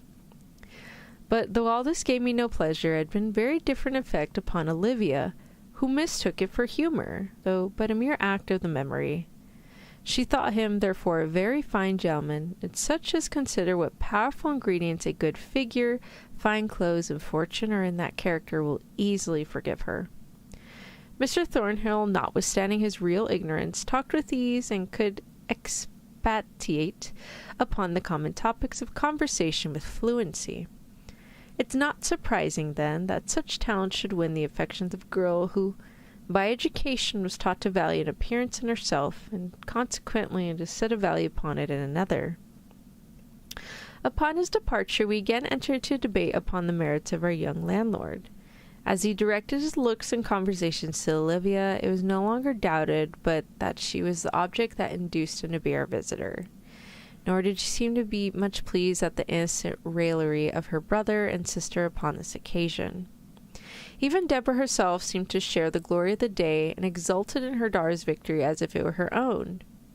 "And now, my dear," cried she to me, "I fairly own that it was I that instructed my girls to encourage our landlord's addresses.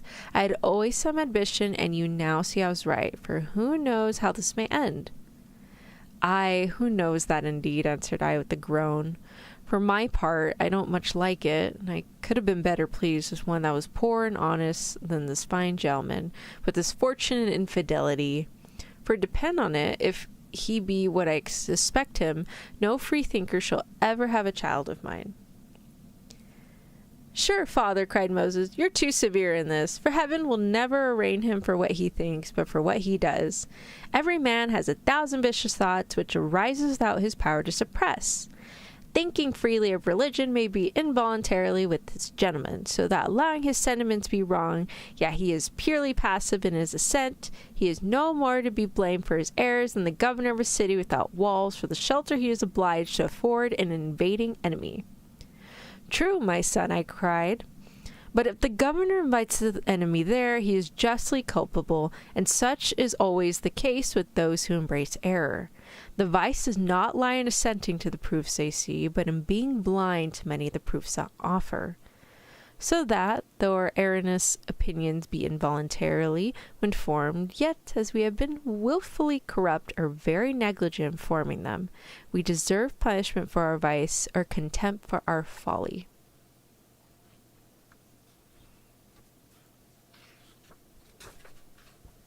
My wife now kept up the conversation, though not the argument. She observed that several very prudent men of our acquaintance were freethinkers and made of very good husbands, and she knew some sensible girls that had skill enough to make converts of their spouses.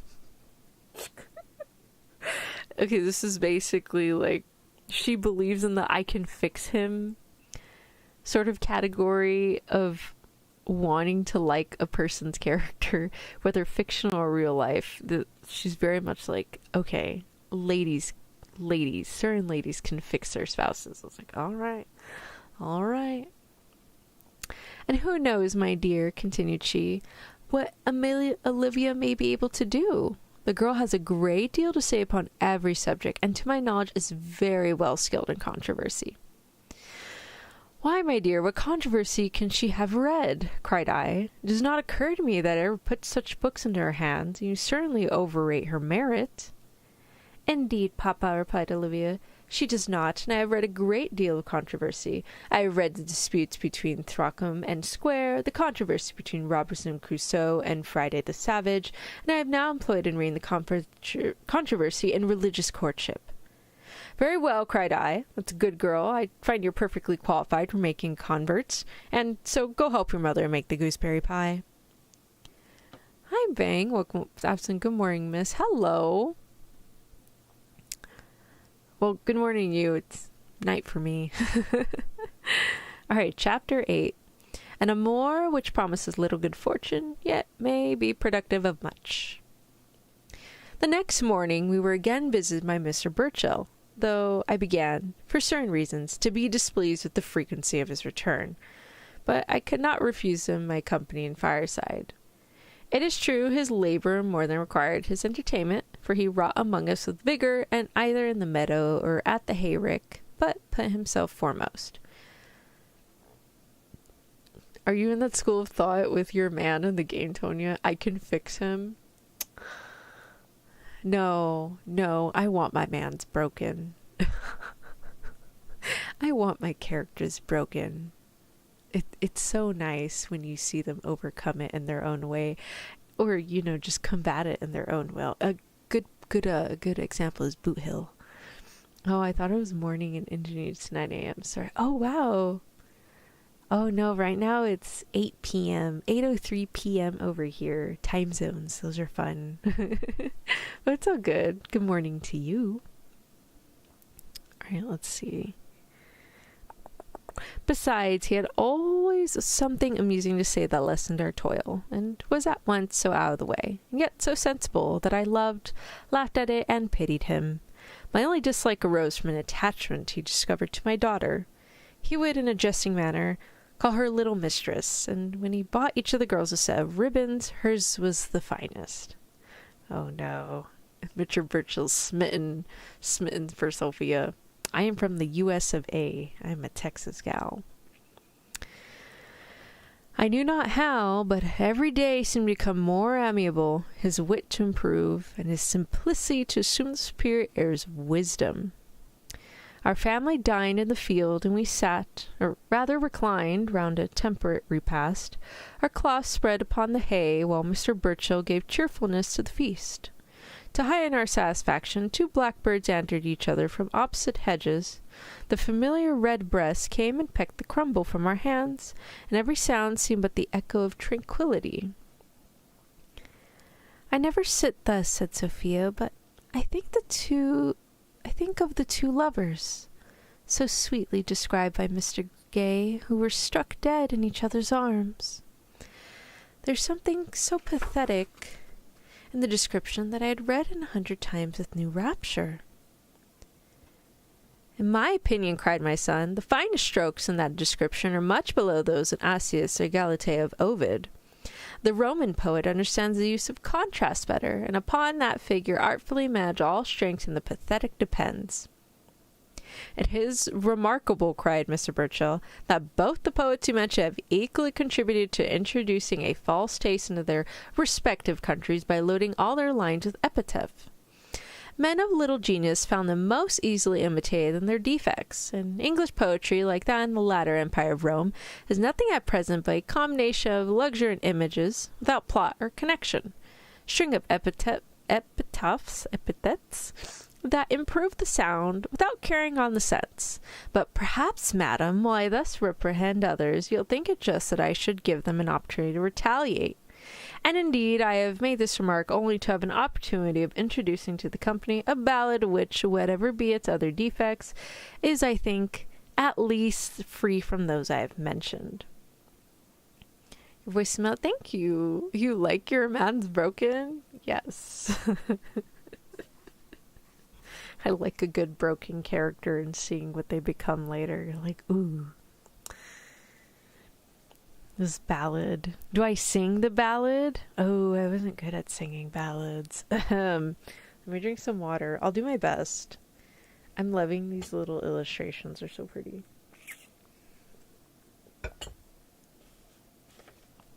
It's like a very messy, sketchy kind of illustration.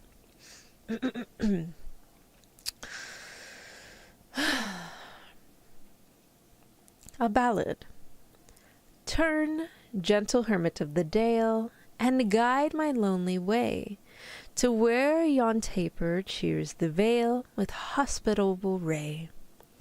For here, forlorn and lost, I tread with fainting steps and slow, where wilds immeasurable spread seem lengthening as I go.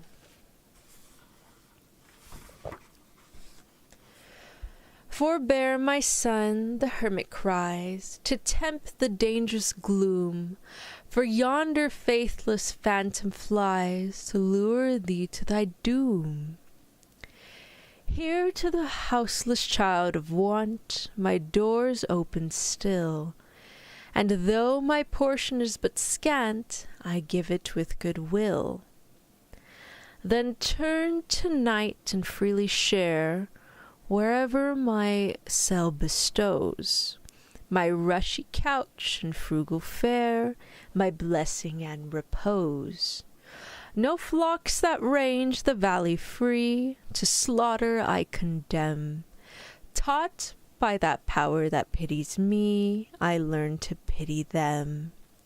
But from the mountain's grassy side a guiltless feast I bring, a scrip with herbs and fruits supplied, and water from the spring.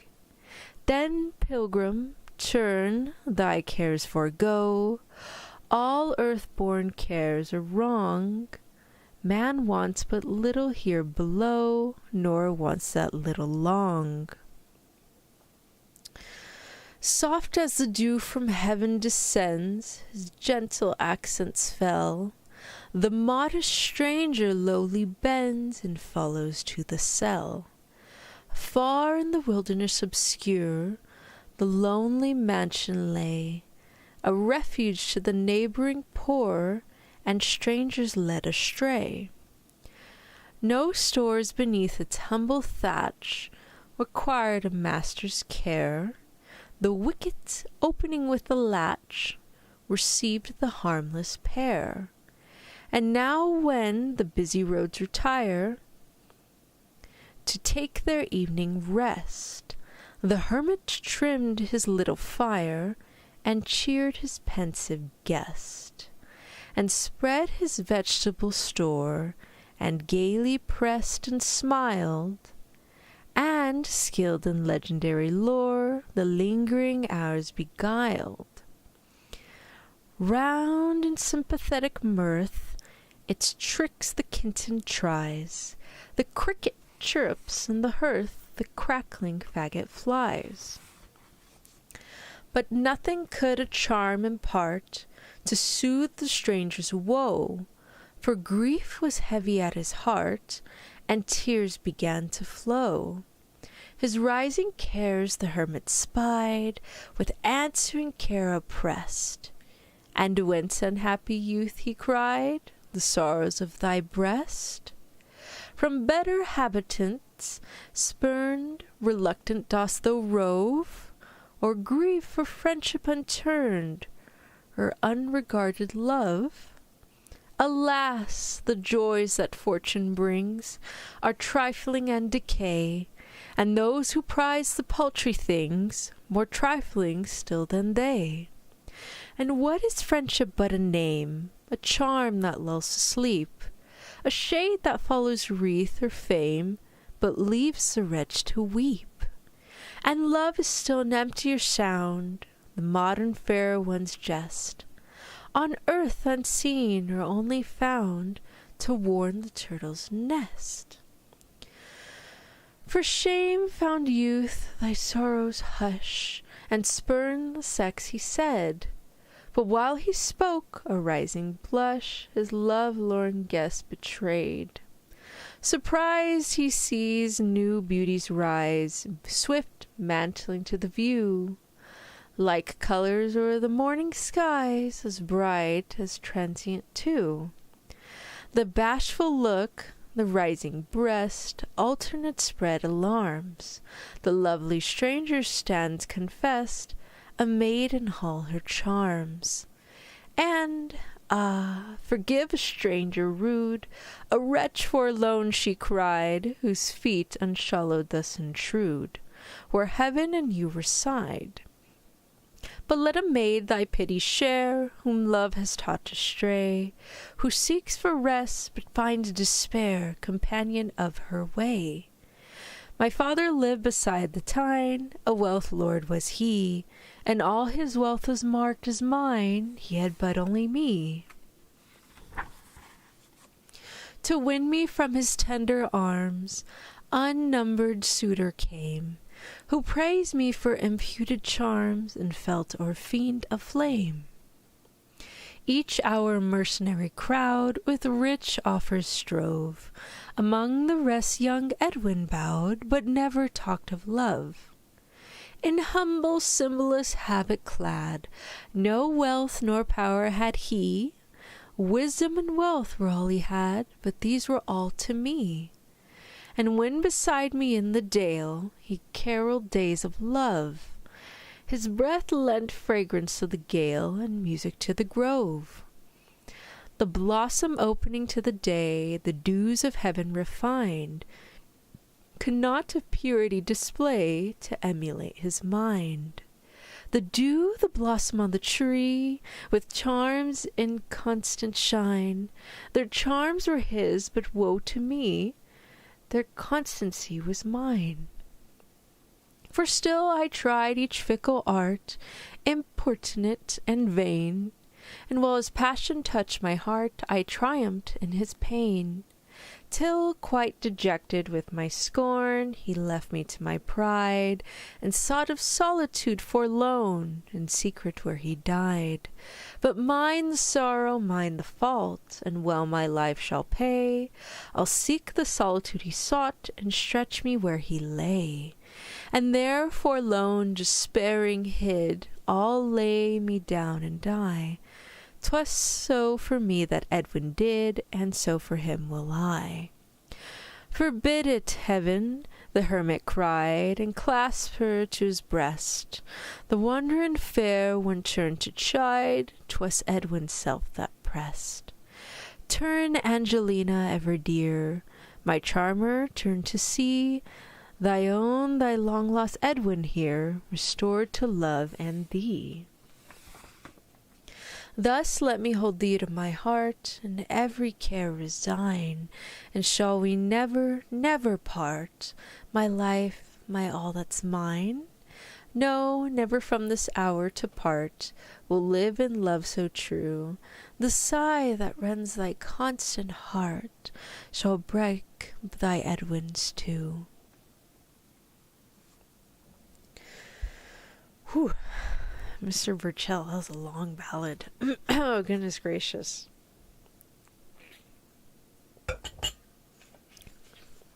While this ballad was reading, Sophia seemed to mix an air of tenderness with approbation. But our tranquillity was soon disturbed by the report of a gun just by us, and immediately and after a man was seen bursting through the hedge to take up the game he had killed. This sportsman was the squire's chaplain, who had shot one of the blackbird that was so agreeably entertained us. Oh, no, he killed one of the birds. Dude, that's mean. And, like, come on, rude. We were having a moment here. Goodness me. So loud a report and so near startled my daughters, and I could perceive that Sophia in fright had thrown herself in Mr. Burchell's arms for protection. The gentleman came up and asked for pardon for having disturbed us, affirming that he was ignorant of our being so near. He therefore sat down by my youngest daughter, and sportsmanlike offered her what he had killed that morning. She was going to refuse, but a private look from her mother soon induced her to correct the mistake and accept his present, though with some reluctance. My wife, as usual, discovered her pride in a whisper, observing that Sophie had made a conquest of the chaplain, as well as her sister had of the squire. I suspected, however, some probability that her affections were placed upon a different object.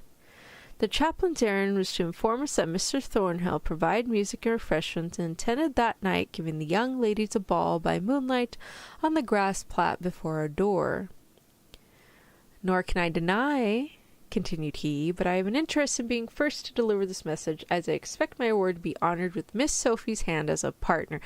No, Mr. Chaplain, you have to leave Sophie alone. She's in love with Mr. Burchell. Oh my gosh.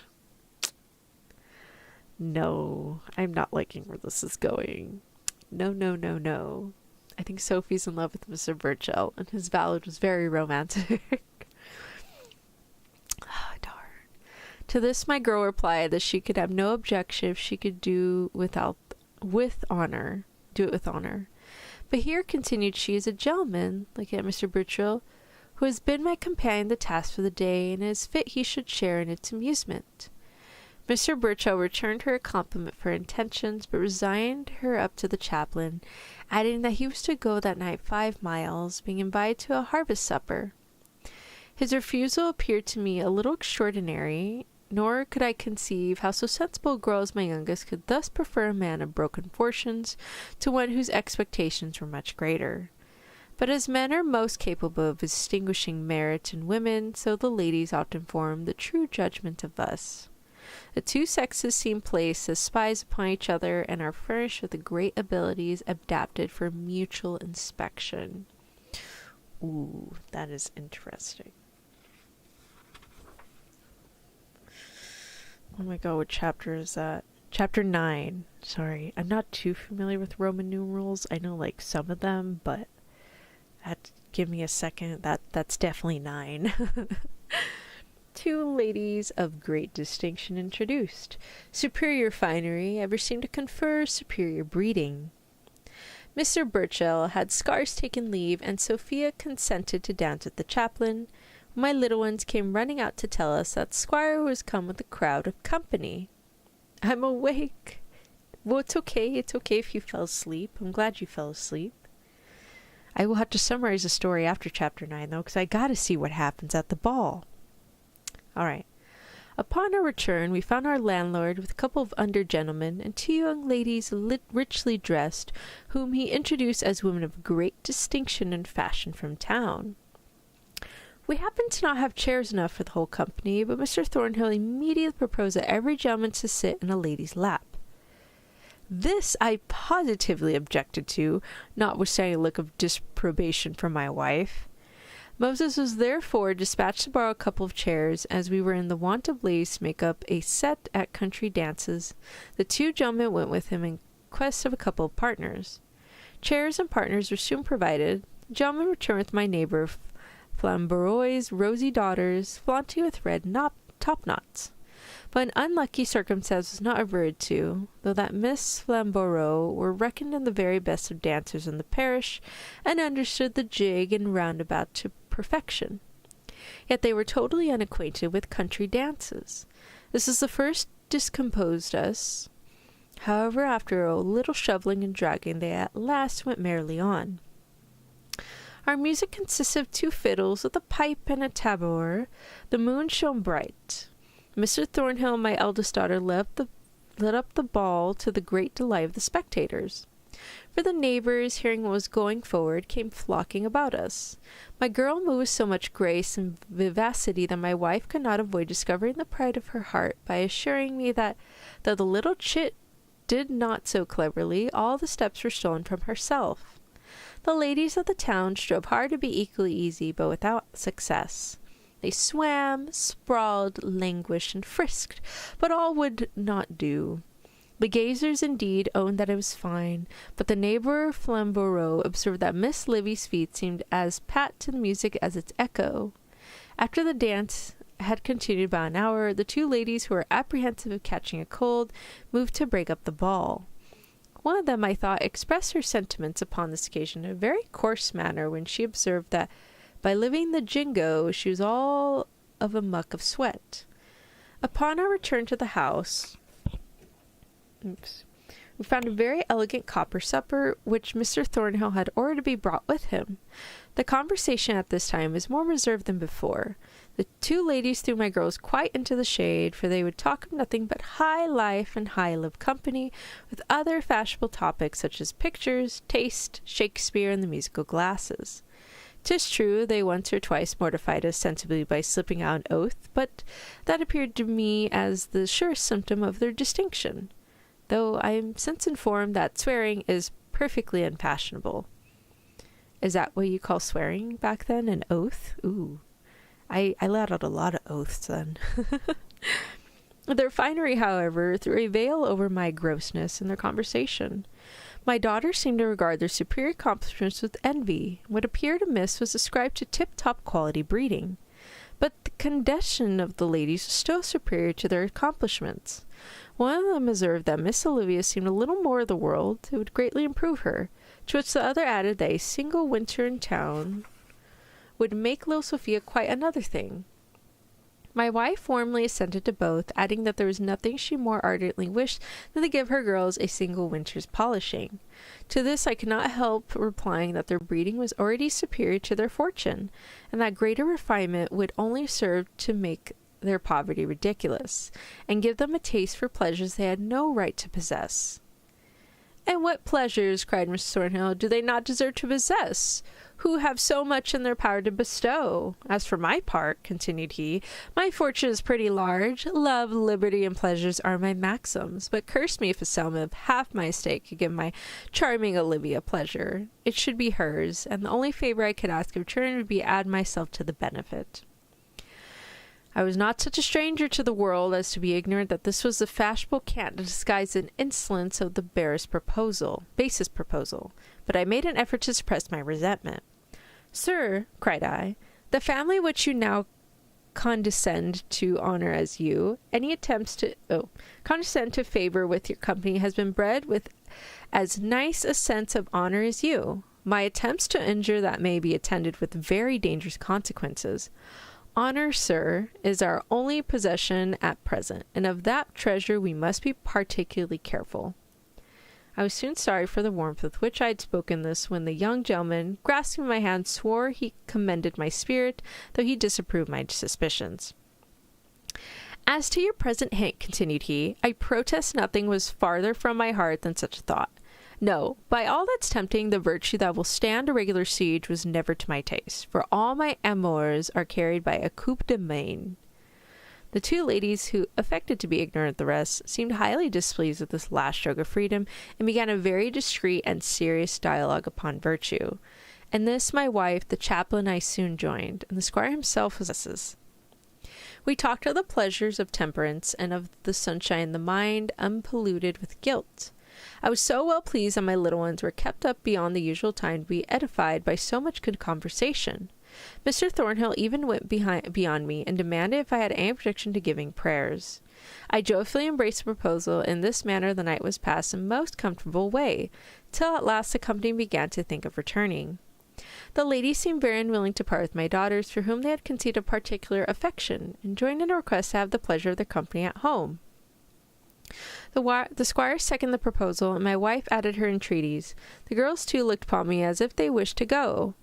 In this perplexity I made 2 or 3 excuses, which my daughters are readily removed, so that at last I was obliged to give a peremptory refusal, for which we had nothing but sullen looks and short answers the whole day ensuing. Damn. What? So the next illustration is closeted up with the fortune teller. You can tell fortunes with like playing cards. They're not even tarot cards. Like I'm actually like looking at the sketches of the cards. Okay, one of them doesn't even look like a playing card. Actually, these playing cards look kind of weird. One of them has like a bunch of dots on it. Yeah, they're just playing cards. I didn't know you could tell fortune playing cards. I guess you could. Oh, whatever. However you want to tell your fortune. Chapter 10.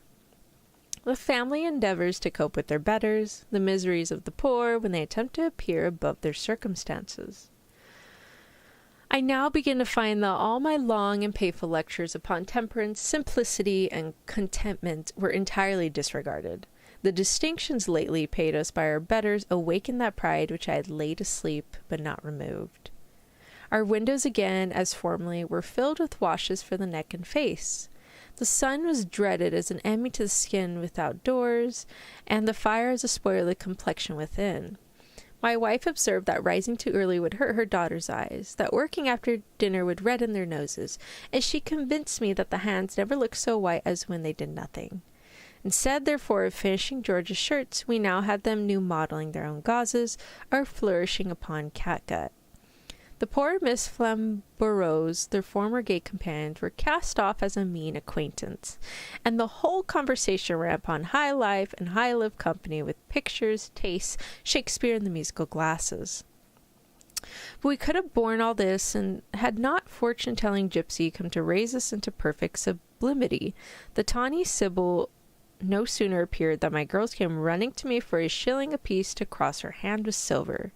To say the truth, I was tired of being always wise, and could not help gratifying their request, because I loved to see them happy. And I gave each of them a shilling, though for the honour of the family it must be observed that they never went without money themselves, as my wife always generously let them have a guinea each to keep in their pockets, but with strict injunctions never to change it.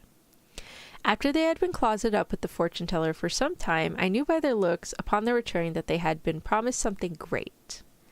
Well, my girls, have you sped? Tell me, Livy, was the fortune-teller given thee a pennyworth? I protest, father, said the girl, I believe she deals with somebody that's not right, for she positively declared that I am to be married to a squire in less than a 12-month. Well, now, Sophie, my child, said I, what sort of husband are you to have? Sir, she replied, I am to have a lord soon after my sister has married the squire. How, cried I, is that all you have? Is that all you are to have for your 2 shillings? Only a lord and a squire for 2 shillings? You fools! I could have promised you a prince and a nabob for half the money. This curiosity of theirs, however, was attended with very serious effects. We now began to think to ourselves, designed by the stars as something exalted, and already anticipate our future grandeur. It has been 1,000 times observed, and I must observe is once more, that the hours we pass with happy prospects in view are more pleasing than those crowned with fruition. This book it does take place in the UK. Wakefield, it's in the United Kingdom. I know it's in the UK. But yes, it does take place there. That's why I said some of the terms and wording might be a little off, just because I'm a Texas girl through and through, so... Give me a Western and I might understand that a little better than I would an English book. Alright. Though if I find an old enough Western, I'll be glad to read it. I also found like a book of like all the deaths and births within my city. It's several volumes, but we had sold them a while ago, and I found one book. I was so excited that we got it back. I was like, yes, and I bought it. And unfortunately, I can't explain like what's in the book. But just know that a lot of the Wild West and Western deaths in TV shows are very accurate. And being buried alive too. That was really common. It was either like attacks, being buried alive, or a train. Yeah, or drowning. There's a lot of drowning too. Specifically in like the water thingies. Could you read a few lines in your best British accent? Oh my god. Okay. I don't mean to say... Okay, I'm gonna try and say this. No offense to any British accents. I have really bad accents, okay? I do really bad accents. But I will try to say, like... I'll try and say that earlier line with the fortune teller. Oh my girls, how about you sped? Tell me, Livy, what's the fortune teller's I can't think of a British. I'm like trying to read it and I can't. A jolly good show, jolly good show. This curiosity of theirs, however, was attended with very serious effect. No, I can't do it. I'm like trying to accurately read the words I'm seeing, but I can't really do a British accent. If I do one, it's gonna come out sounding like Love Island. I can't. Bottle water. Tell me, Livy, was the fortune teller giving thee a pennyworth? I protest, Papa, says the girl. I believe she deals with somebody that's not right. For she positively declared that I'm being married to a squire. I can't do it. I'm like breaking into another accent altogether. I'm trying to think of Wendy from Peter Pan. I believe she deals with somebody that's not right, for she positively declared that I'd be married to a squire in less than a month. Well, now, Sophie, my child, I say, what sort of husband are you have? I can't do the accent. Sorry, guys. Tell you what, if I meet like an actual British person, I'll have them read a few lines from this book in the future. You were doing so good. Ay.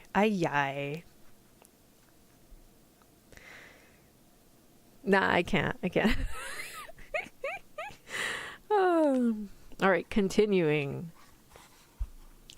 Has been 1,000 times observed, and I must observe it once more, that the hours we pass with happy prospects in the view are more pleasing than the crowned with fruition.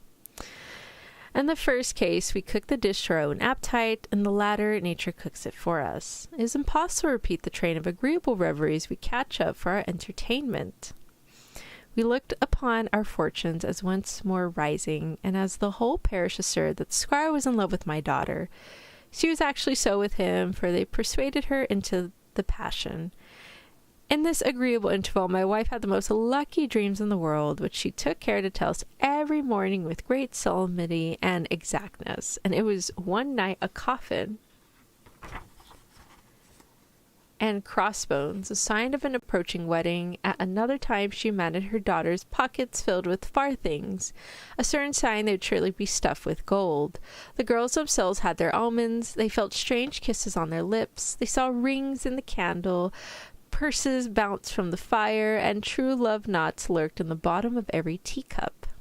Damn, everyone's really delusional. As an American, sounds about right. I'm not gonna try a British accent again. It's because, like, I'm trying to think how the accent should sound, and then as I'm trying, I'm, like, focusing too much on the words. You guys have no idea how hard I am trying to focus on these words. It takes a lot of mental brain juice to try and pronounce everything as correctly as possible the first time. But we'll continue doing our best.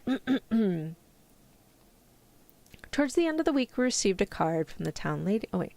Oh, but Gumi is doing something and Ava is doing something with Zephyr. Read suggestions. Ooh. Have we said hi to Gumi? Yeah, we have, since she came back from Japan. What's Gumi doing? Is it with Amy again? Send me the Gumi link. Whoa. Yeah, send me the Gumi link. Gumi. I was gonna start singing the Goofy Goober song for such Alright, sorry. I feel like I can do better good British accent. Why don't you give it a try, lad? Let's see if you can give it a good British accent. Again, this is just me doing what chat wants, which they want the British accent, not me. Let's see. Towards the end of the week, we received a card from the town ladies in which, with their compliments, they hoped to see our family at church the Sunday following. All Saturday morning I could perceive, in consequence of this, my wife and daughters in close conference together, now and then glancing at me with looks that betrayed a latent plot. To be sincere, I had strong suspicions that some absurd proposal was preparing for appearing with splendor the next day. In the evening they began their operations in very regular manner, and my wife undertook to conduct siege. After tea, when I seemed in spirits, she began this. I fancy, Charles, my dear, we shall have a great deal of good company at our church tomorrow. Perhaps we may, my dear, returned I, though you need to be there, be or not. That is what I expect, returned she, but I think, my dear, we ought to appear there as decently as possible, for who knows what may happen. Your precautions, replied I, are highly commendable. A decent behavior and appearance in church is what charms me. We should be devout and humble, cheerful and serene. Yes, she cried, I know that, but I mean we should go there in as proper a manner as possible, not altogether like the scrubs about us. You're quite right, my dear, returned I, and I was going to make the very same proposal. The proper manner of going is to go there as early as possible, to have time for meditation before the service begins. Phoo, Charles, interrupted she, all that is very true, but not what I would be at. I mean, we should go there gentilly. You know, the church is 2 miles off, and I protest I don't like to see my daughters trudging up to their pew all blowsed and red while walking, and looking for all the world as if they had been winners at a smock race. Now, my dear, my proposal is this. There are 2 plough horses, the colt that has been in our family these 9 years, and his companion Blackberry, that has scarce done an earthly thing for this month past. They're both grown fat and lazy. What should not they do something as well? Ooh. Oh, it's just a bug. Okay, that was a spider. I got scared. I was like, oh my god, it's a spider. It's just a bug. It's okay. We're safe. It's a gnat. It's not going to hurt me, I don't think. Now I equate British accent to an English show. Oh, Gordon Ramsay? Is that the angry chef? That's all I'm thinking of. Why should they not do something as well as we? And let me tell you, when Moses has trimmed them a little, they will cut a very tolerable figure. To this proposal I objected that walking would be 20 times more gentle than such a paltry convenience, as Blackberry was wall-eyed and the colt wanted a tail, that they had never been broken to the rein but had 100 vicious tricks, and that we had but 1 saddle and pillion in the whole house. All those objections, however, were overruled, so that I was obliged to comply. The next morning, I perceived them not a little busy in collecting such materials as might be necessary for the expedition, but as I found it would be a business of time, I walked on to the church before, and they promised speedily to follow. I waited near an hour in the reading desk for their arrival, but not finding them come as expected. I was obliged to begin and went through the service, not without some uneasiness at finding them absent. It was increased when all was finished and no appearance of the family. I therefore walked back by the horseway, which was 5 miles round, though the footway was but 2, and when I got about halfway home, perceived the procession marching slowly forward towards the church. My son, my wife, and my 2 little ones exalted on one horse, and my 2 daughters upon the other. I demand the cause of their delay, but I soon found by their looks they had met with 1,000 misfortunes on the road. Oh, killa. The horses had, at first, refused to move from the door till Mr. Burchell was kind enough to beat them forward for about 200 yards with his cudgel. Next, the straps of my wife's pillion broke down, and they were obliged to stop to repair them before they could proceed. After that, one of the horses took it into his head to stand still, and neither blows nor entreaties could prevail with him to proceed. He was just recovering from this dismissal situation when I found them, but perceiving everything safe, I own their present mortification did not much displease me, as it would give me many opportunities of future triumph and teach my daughters more humility. That's so funny. They're like, we're gonna go up all fancy. He's like, all right, let's see what happens. It went horribly wrong. He's like, huh, told you so.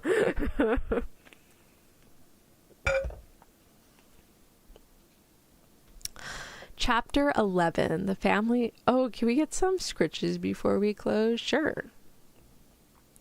I'll probably do like one or two more chapters.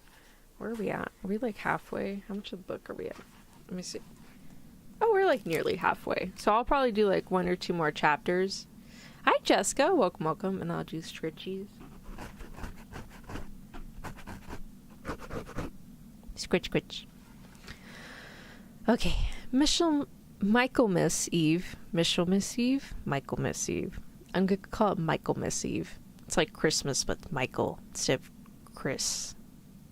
Yeah. Instead of Christ, it's Michael. Michaelmas Eve. I don't know what that is. Happening on the next day, we were invited to burn nuts and play tricks at neighbor Flamboro's. Our late mortification had humbled us a little, or it is probable we might have rejected such an invitation with contempt. However, we suffered ourselves to be happy. Our honest neighbors' goose and dumplings were fine, and the lamb's wool, even in the opinion of my wife, who is a connoisseur, was excellent. It is true, his manner of telling stories is not quite so well. They were very long and very dull, and all about himself. We had laughed at them 10 times before. However, we were kind enough to laugh at them once more. Mr. Burchell, who was of the party, was always fond of seeing some innocent amusement going forward, and set the boys and girls to blind men's buff. My wife, too, was persuaded to join the diversion, and it gave me pleasure to think she was not yet too old. In the meantime, my neighbor and I looked on, laughed at every feat, and praised our own dexterity when we were young. Hot cockles succeeded next, questions and commands followed that, and last of all they sat down to hunt the slipper. As every person may not be acquainted with this primeval pastime, it may be necessary to observe that the company, at this play, plant themselves in a ring upon the ground, all except one who stands in the middle, whose business is to catch a shoe, which the company shove about under their hams from one to another, something like a weaver's shuttle. As it is impossible in this case for the lady who is up to face all the company at once, the great beauty of the play lies in hitting her a thump with the heel of the shoe on the side least capable of making a defense. It was in this manner that my eldest daughter was hemmed in and thumped about, all blowsed in spirits and bawling for fair play, with a voice that might deafen a ballad singer, even confusion on confusion. Who should enter the room but our 2 great acquaintances from town, Lady Blarney and Miss Carolina Wilhelmina Amelia Skeggs. That is a long name. Oh my gosh. Lady Blarney and Miss Carolina Wilhelmina Amelia Skeggs. Description would but beggar, therefore it is too unnecessary to describe this new notification. Death! To be seen by ladies of such high breeding is such vulgar attitudes. Nothing better could ensue from such a vulgar play of Mr. Flamborough's proposing. We seemed stuck to the ground for some time, as if actually petrified with amazement. The two ladies had been at our house to see us, and finding us from home, came after us hither, as they were uneasy to know what accident could have kept us from church the day before.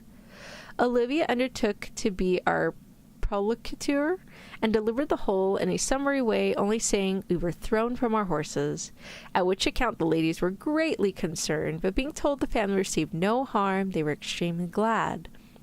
But being informed that we were almost killed by the fright, they were vastly sorry, but hearing that we had a very good night, they were extremely glad again. Nothing could exceed their complaisance to my daughters. Their professions last evening were warm, but now they were ardent.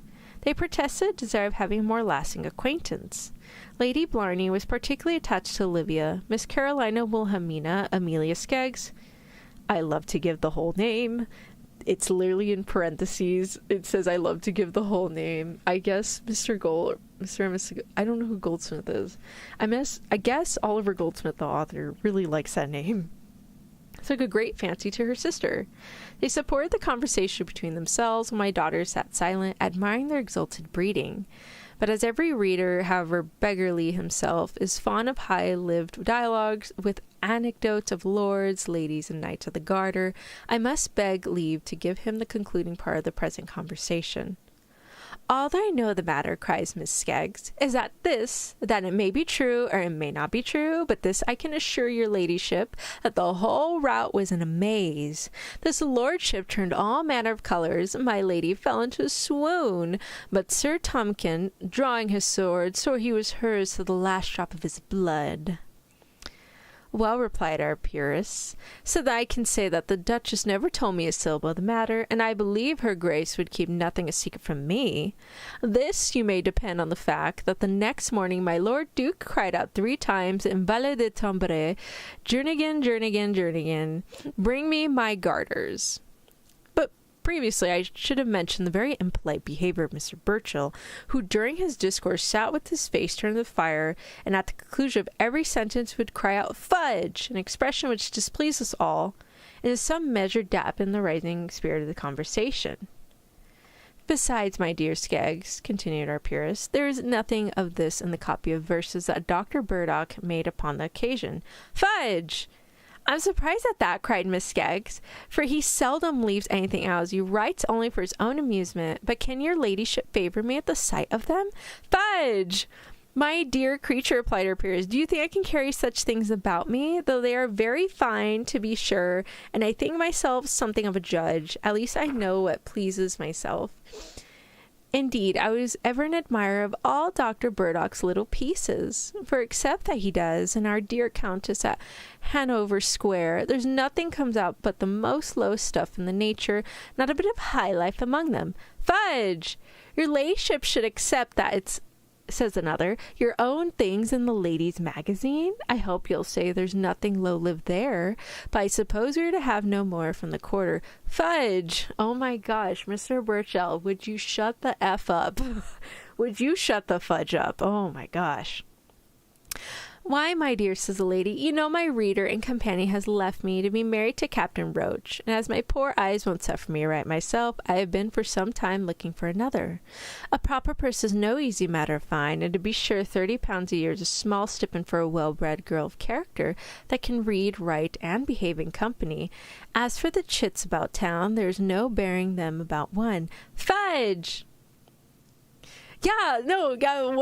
Okay, so these two rich ladies are talking, and Mr. Birchwell is, so in the illustration, he's kind of glaring at them, and he's facing the fire, and he just keeps saying fudge every time they finish a sentence, and it's getting on my fucking nerves.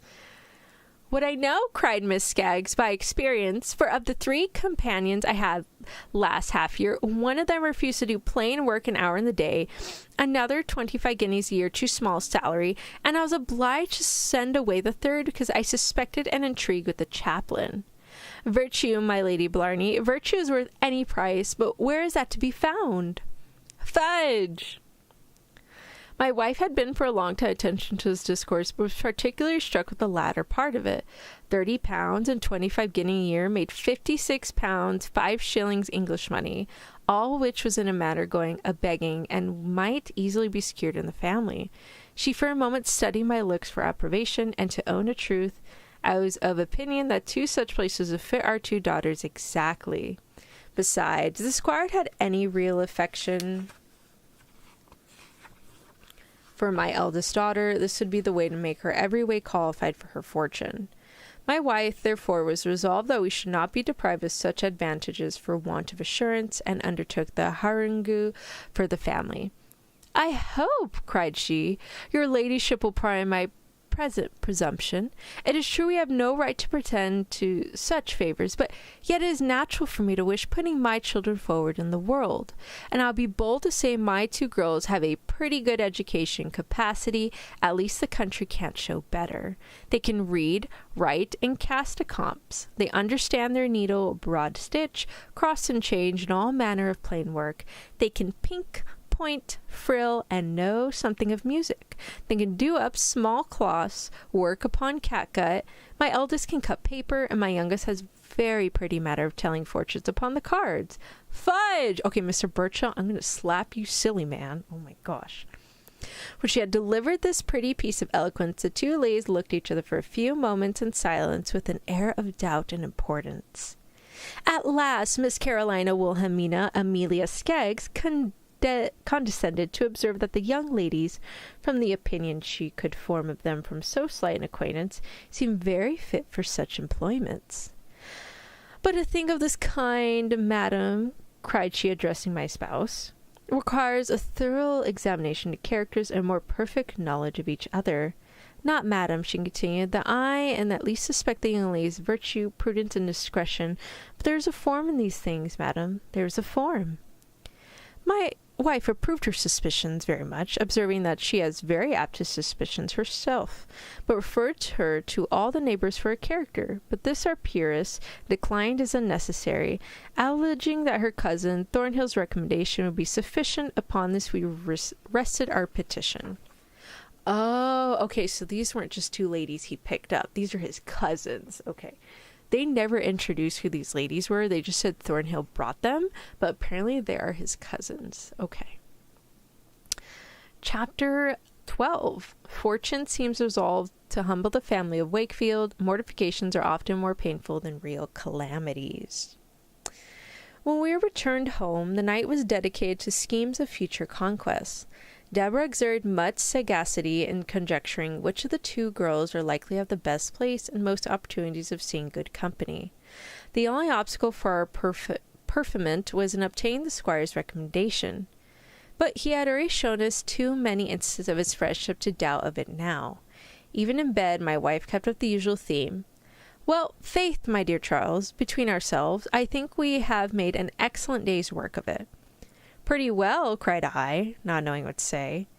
"What, only pretty well?" returned she. "I think it is very well. Suppose the girls should come to an acquaintance of taste in town.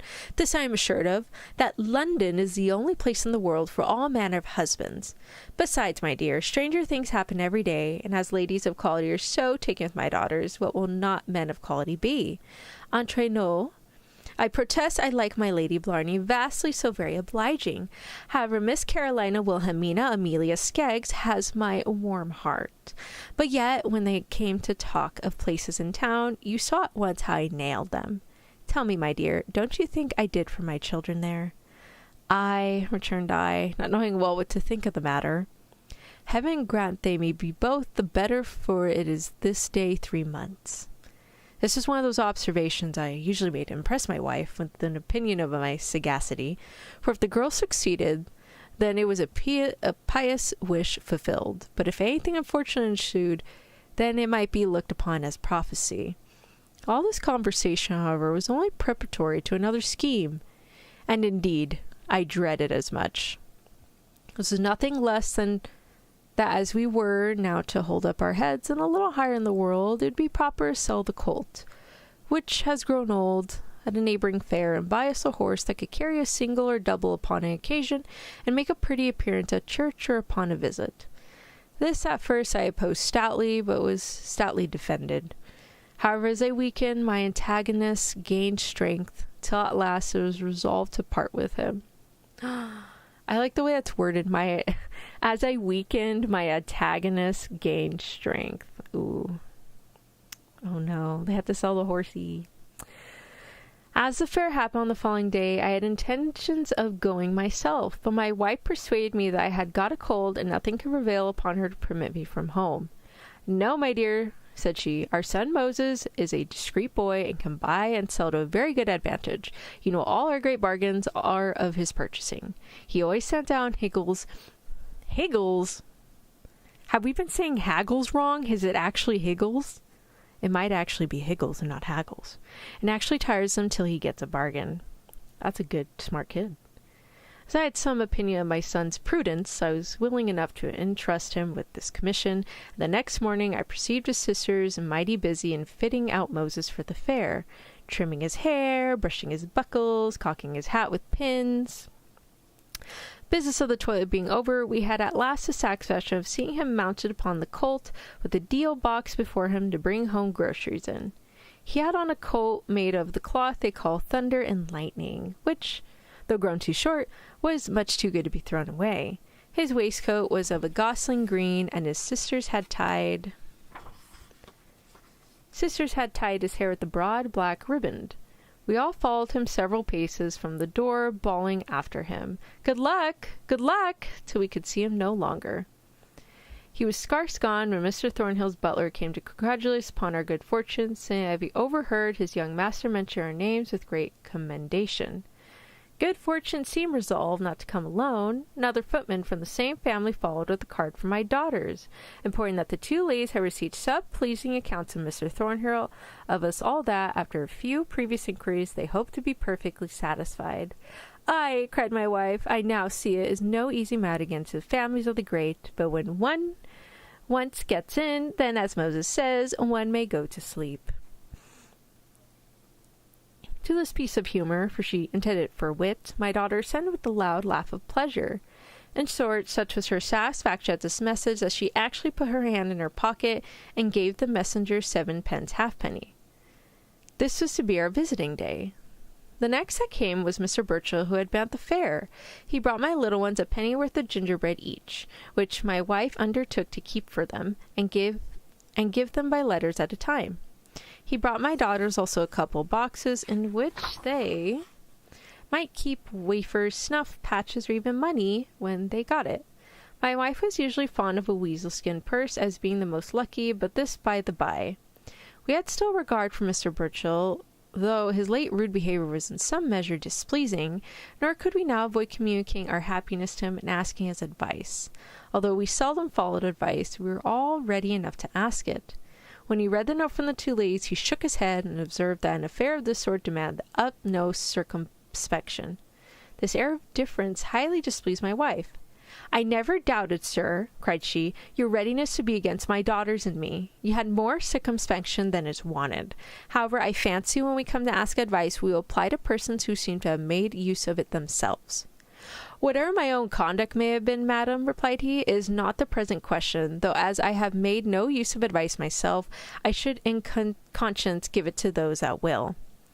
As I was apprehensive this answer might draw on a reparteer, making up by abuse that wanted in wit, I changed the subject by seeming to wonder what could keep our son so long at the fair, as it was now almost nightfall. "Never mind our son," cried my wife. "Depend upon it, he knows what he is about. I'll warrant we'll never see him sell his hen of a rainy day. I've seen him buy such bargains as would amaze one. I'll tell you a good story about that. That will make you split your sides with laughing. But as I live, yonder comes Moses, without a horse and the box at his back." As she spoke, Moses came slowly on foot, sweating under the deal box, which he had strapped round his shoulders like a peddler. "Welcome home, Moses. Well, my boy, what have you brought us from the fair?" I have brought you myself," cried Moses with a sly look, and resting the books on the dresser. "Ay, Moses," cried my wife, "that we know, but where's the horse?" "I've sold him," cried Moses, "for £3, 5 shillings, and 2 pence." Well done, my good boy, returned she. I knew you'd touch them off. Between ourselves, 3 pounds, 5 shillings, and 2 pence is no bad day's work. Come, let us have it then. I have brought back no money, cried Moses again. I have laid it all out in bargain, and here it is, pulling out a bundle from his breast. Here they are, a gross of green spectacles with silver rims and sugaring cases. A gross of green spectacles, repeated my wife in a faint voice. You have parted with the colt and brought us back nothing but a gross of green paltry spectacles? Dear mother, cried the boy, why won't you listen to reason? I had them a dead bargain, or I should not have bought them. The silver rims alone will sell for double the money. A fig for silver rims, cried my mother in a passion. Cried my wife in a passion. I dare swear they won't sell for above half the money at the rate of broken silver, 5 shillings an ounce. You need be under no unease, cried I, about selling the rims, for they are not worth 6 pence, for I perceive they're only copper varnished over. What? Cried my wife. Not silver? The rims not silver? No, cried I, no more silver than our saucepan. And so, returned she, we have parted with the colt and only got a gross of green spectacles with copper rims and shade green cases. A murrain takes such trumpery. The blockhead has been imposed upon and should have known his company better. There, my dear, cried I, you are wrong. He should not have known them at all. Marry, hang the idiots, returned she, to bring me such stuff. If I had them, I would throw them in the fire. There again you are wrong, my dear, cried I. For though they are copper, they will keep them by us, as copper spectacles, you know, are better than nothing. By this time the unfortunate Moses was undeceived. He now saw that he had been imposed upon by a prowling sharper, who, observing his figure, had marked him for an easy prey. I therefore asked the circumstance of his deception. He sold the horse's teams and walked the fair in search of another. A reverend-looking man brought him to a tent under pretense of having one to sell. Here, continued Moses, we met another man, very well dressed, who desired to borrow 20 pounds upon these, saying that he wanted money and would dispose of them for a third of the value. The first pretended to be my friend, whispered me to buy them, and cautioned me not to let so good of an offer pass. I sent for Mr. Flamborough, and they talked him up as fine as they did me, and so at last we were persuaded to buy the 2 gross between us. Damn, so this was a tag team, like, debacle. Oh my goodness. Poor kid. He was conned. He was tricked. Alright, we had made it to page 81, chapter 13. Ooh, okay.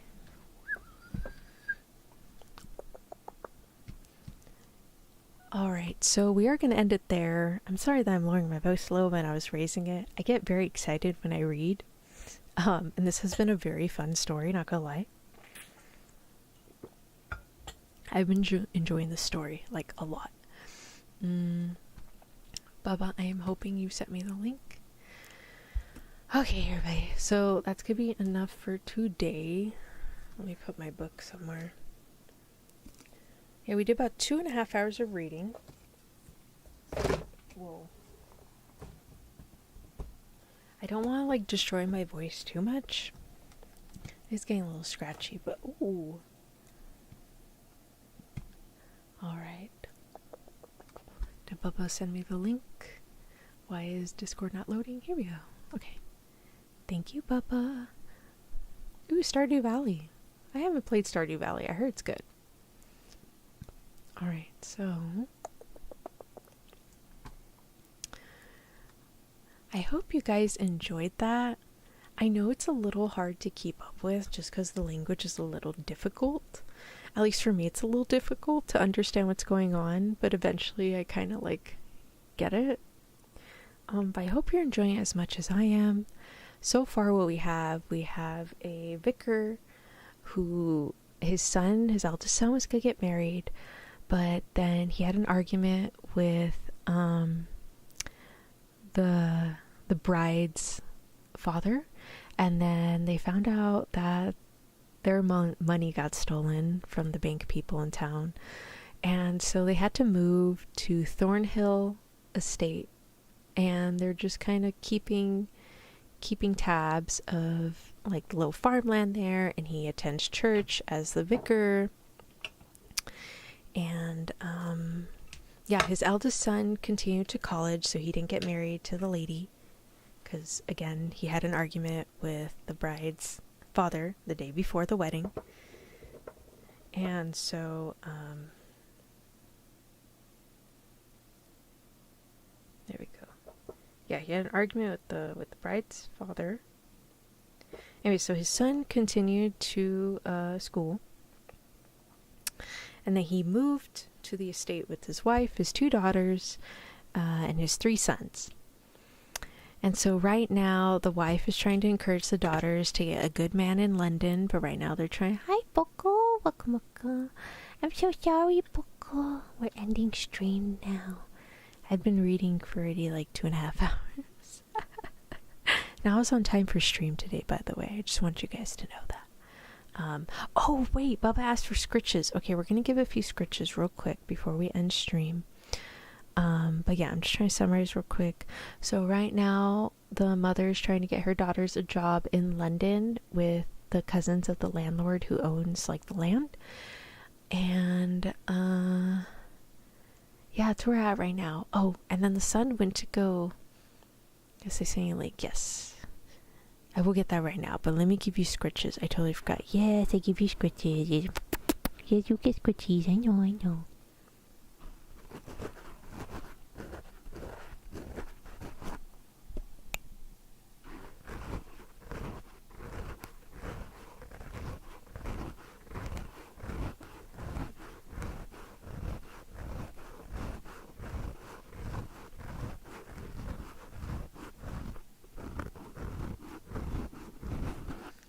You know how we read in our voices in our heads? Yeah, definitely more enjoyable when you read. Thank you. But yeah, I think that's something I want to start doing, is picking up a bunch of old books and reading it to you guys. Your brain trembles, it's trembling.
How much it would cost to get it animated?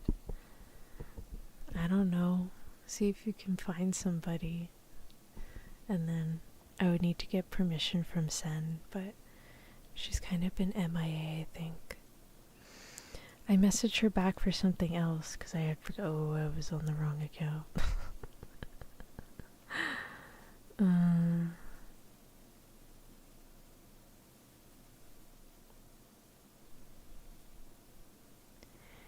Yeah, she's been busy, I think. You know what? I think she's on vacation, because I remember when she got sick, she wasn't sure if she was going to be well enough to attend a vacation she bought to South Korea, so she might actually be on vacation. Yeah, she might be on vacation. That makes sense.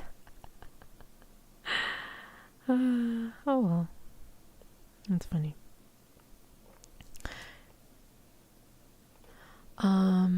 I generally enjoy reading by myself. Sometimes when I get overly excited about something, I like speed read sections, and then if there's like sections I'm kind of bored with, I just put the book down. I think the only audiobook I ever listen to. I don't like the abridged. Like, abridged is good, but I'm not one for the abridged. I want to like listen to the whole book. It was Harlan Coben's standalone series. Not series, but like his standalone books that aren't in a series. They're just the single book. I was on a road trip from one city to another. I want to say it was like 8 to 10 hours. And so I bought a CD player so I can listen to the audiobooks in the car. And yeah, I got a little bored, but I enjoyed reading them. That was the last time I listened to an audiobook, actually. I don't really normally listen to it. The one I do want to buy, though, is They Were Roommates. I'm 100% positive, like 99% positive, that book is just a Hai Kaveh fanfic that got published, and the author somehow got Kave's English voice actor to to narrate the book. And hearing Kaveh is just so funny. Oh my gosh. So I'm probably gonna buy that audiobook later, but the book doesn't come out until I think June or July. I can't remember, so it'll be a while before I listen to it. But yeah, I think that's the only audiobook I would get. But I normally don't listen to audiobooks. I'm very much sitting down and reading a book. And then sometimes I'm in a mood where I speed read stuff, or I get kind of bored in some parts, and like I had to like really force myself to read past a part. So it just kind of depends. Yeah, my reading habits are really weird. Like, I can finish a book within a day, or I can finish a book within a week or two. You know, it just depends. But yeah.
Alright, well, I hope you enjoyed the Squidchies. Let me get Gumi's Stardew Valley stream.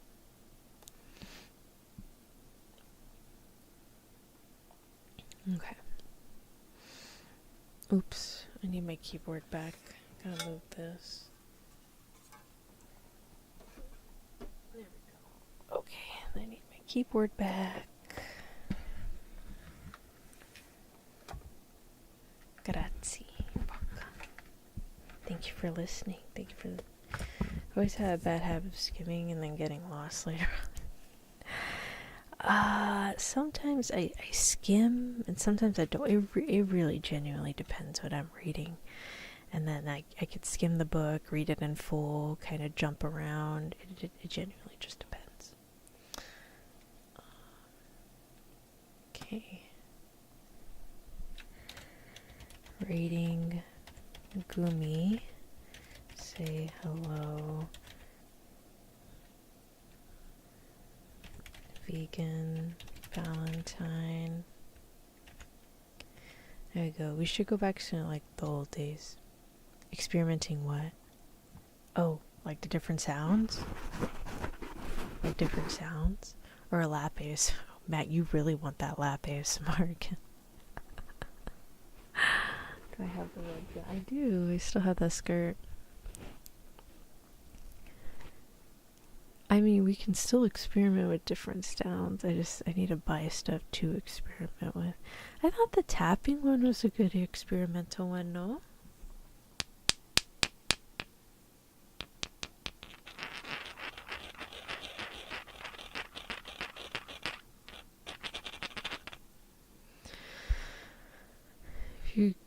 Y'all cranked up your volumes. Oh yeah. Be careful for the volume adjustment.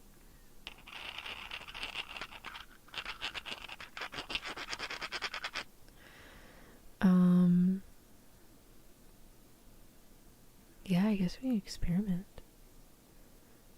I remember the glass marble was something. I was thinking about doing like an entire stream just with the glass marble.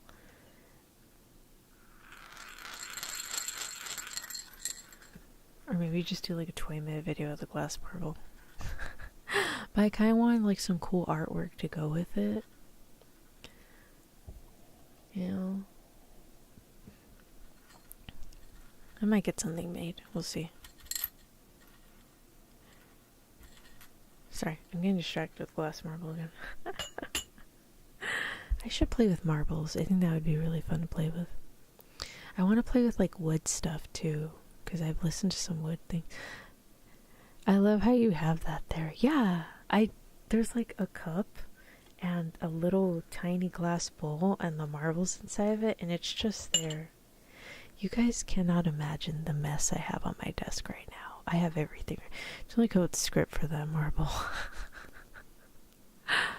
I feel like that'd be some sort of like sci-fi horror. Oh, we should do like Alien Antonia, and like the marble is like I'm doing something in your brain.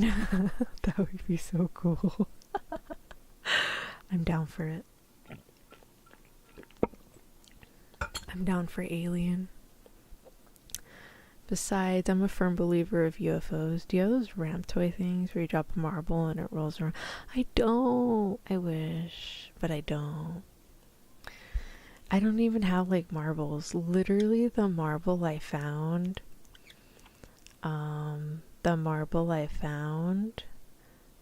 was it was on the floor. I don't know where it came from. I was just walking to my office and there it was on the ground. I was like, oh my gosh, a marble. And I just brought it with me to my office and it's just been here ever since. Just know a lot of the things I find and play with, it's just stuff I found. Marble being a parasite in your brain. Oh my goodness. You know what I've been wanting to play? Those little thumb piano thingies. The little thumb, it's like little metal prongs, and you like put your thumb on it and it makes music. Oh my god, I want one of those so bad. My dad said he saw a few like a while ago. I was like, dude, why did you get them? He said, I didn't know you wanted them. How was I supposed to know you wanted them? I was like, Dad, come on, get with the program. Jeez. We'll see. I need like maybe playing with nature. Kalimba. Oh, is that what it's called? I think that's what it's called.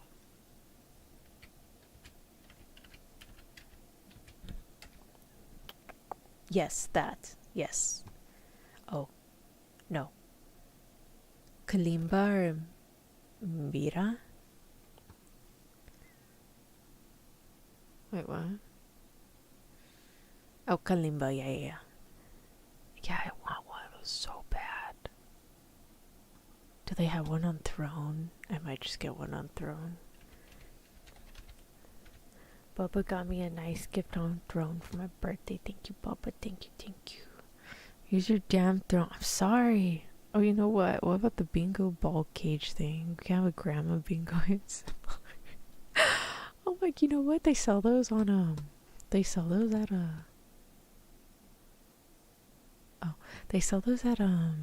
at thrift stores. I can for sure get that. I'm gonna get a kalimba. You know, you guys can make suggestions on the Throne, right? Like, I'm not gonna know what things are called. I might just buy wood toys too on Throne. Oh my gosh, the pictures aren't loading. For sure gonna get kalimba. I need one of those so bad. I had been wanting to play one of those since like 2018.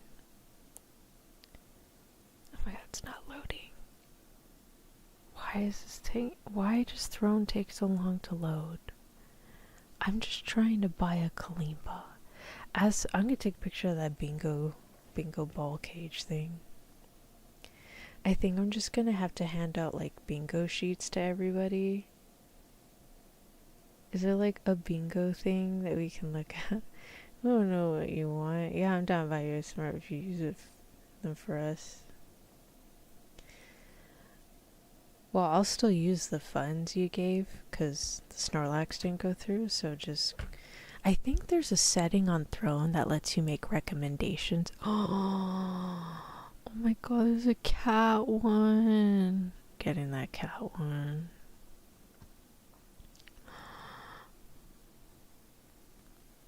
How do I buy it? Add to wish. It's not letting me. Oh wait, no, I want the cat one. Oh, I had to put rainbow cat. Yes, there's a heart one too. I want the rainbow cat. Nah, I like the rainbow cat. Come on, rainbow cat. Yeah. Okay, how do I don't know how to use the funds.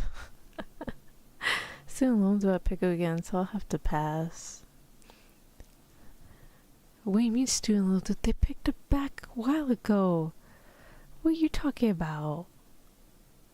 What are you talking about? I've been paying mine for like a while. Do I have to add to wish list? Hold on, I need. Oh my god, there's a cherry blossom one. Oh my god, that one's really pretty, and it comes with a cherry blossom case. That looks like it'd be really uncomfortable to hold, though. Oh, it's unavailable. Never mind. Okay, how do I use these? What do I do? Click, click. Wish list. Did I go there? Living the US is awesome right now. Oh, I know. Add to cart. Oh my gosh. I want that Kalimba. Y'all, we're getting the cat Kalimba. Damn, that's expensive as shit. Oh my gosh, that's so expensive. I want it so bad though. Alright, well, let's go raid Gumi. I'm gonna keep in the cart for right now, but we'll go raid Gumi. Alright, thank you everybody for joining me. I really appreciate it. I hope you all have a wonderful rest of your morning, afternoon, and or evening, whichever part of the world you're in. I will see you next week, my cute little bounties. Oops, I forgot to get Gumi's redirect link thing. Hold on. Redirect.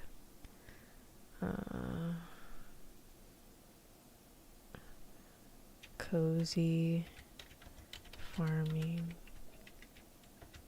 Oh my gosh. Cozy farming.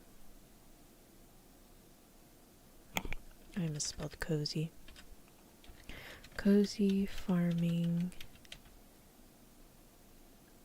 There it is. Nice.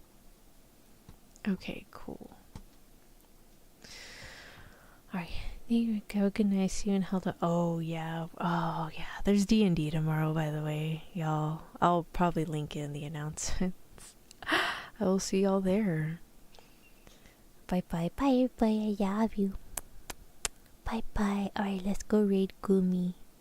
We're gonna go raid Gumi now. Bye bye. I love you. See y'all next week. Bye bye.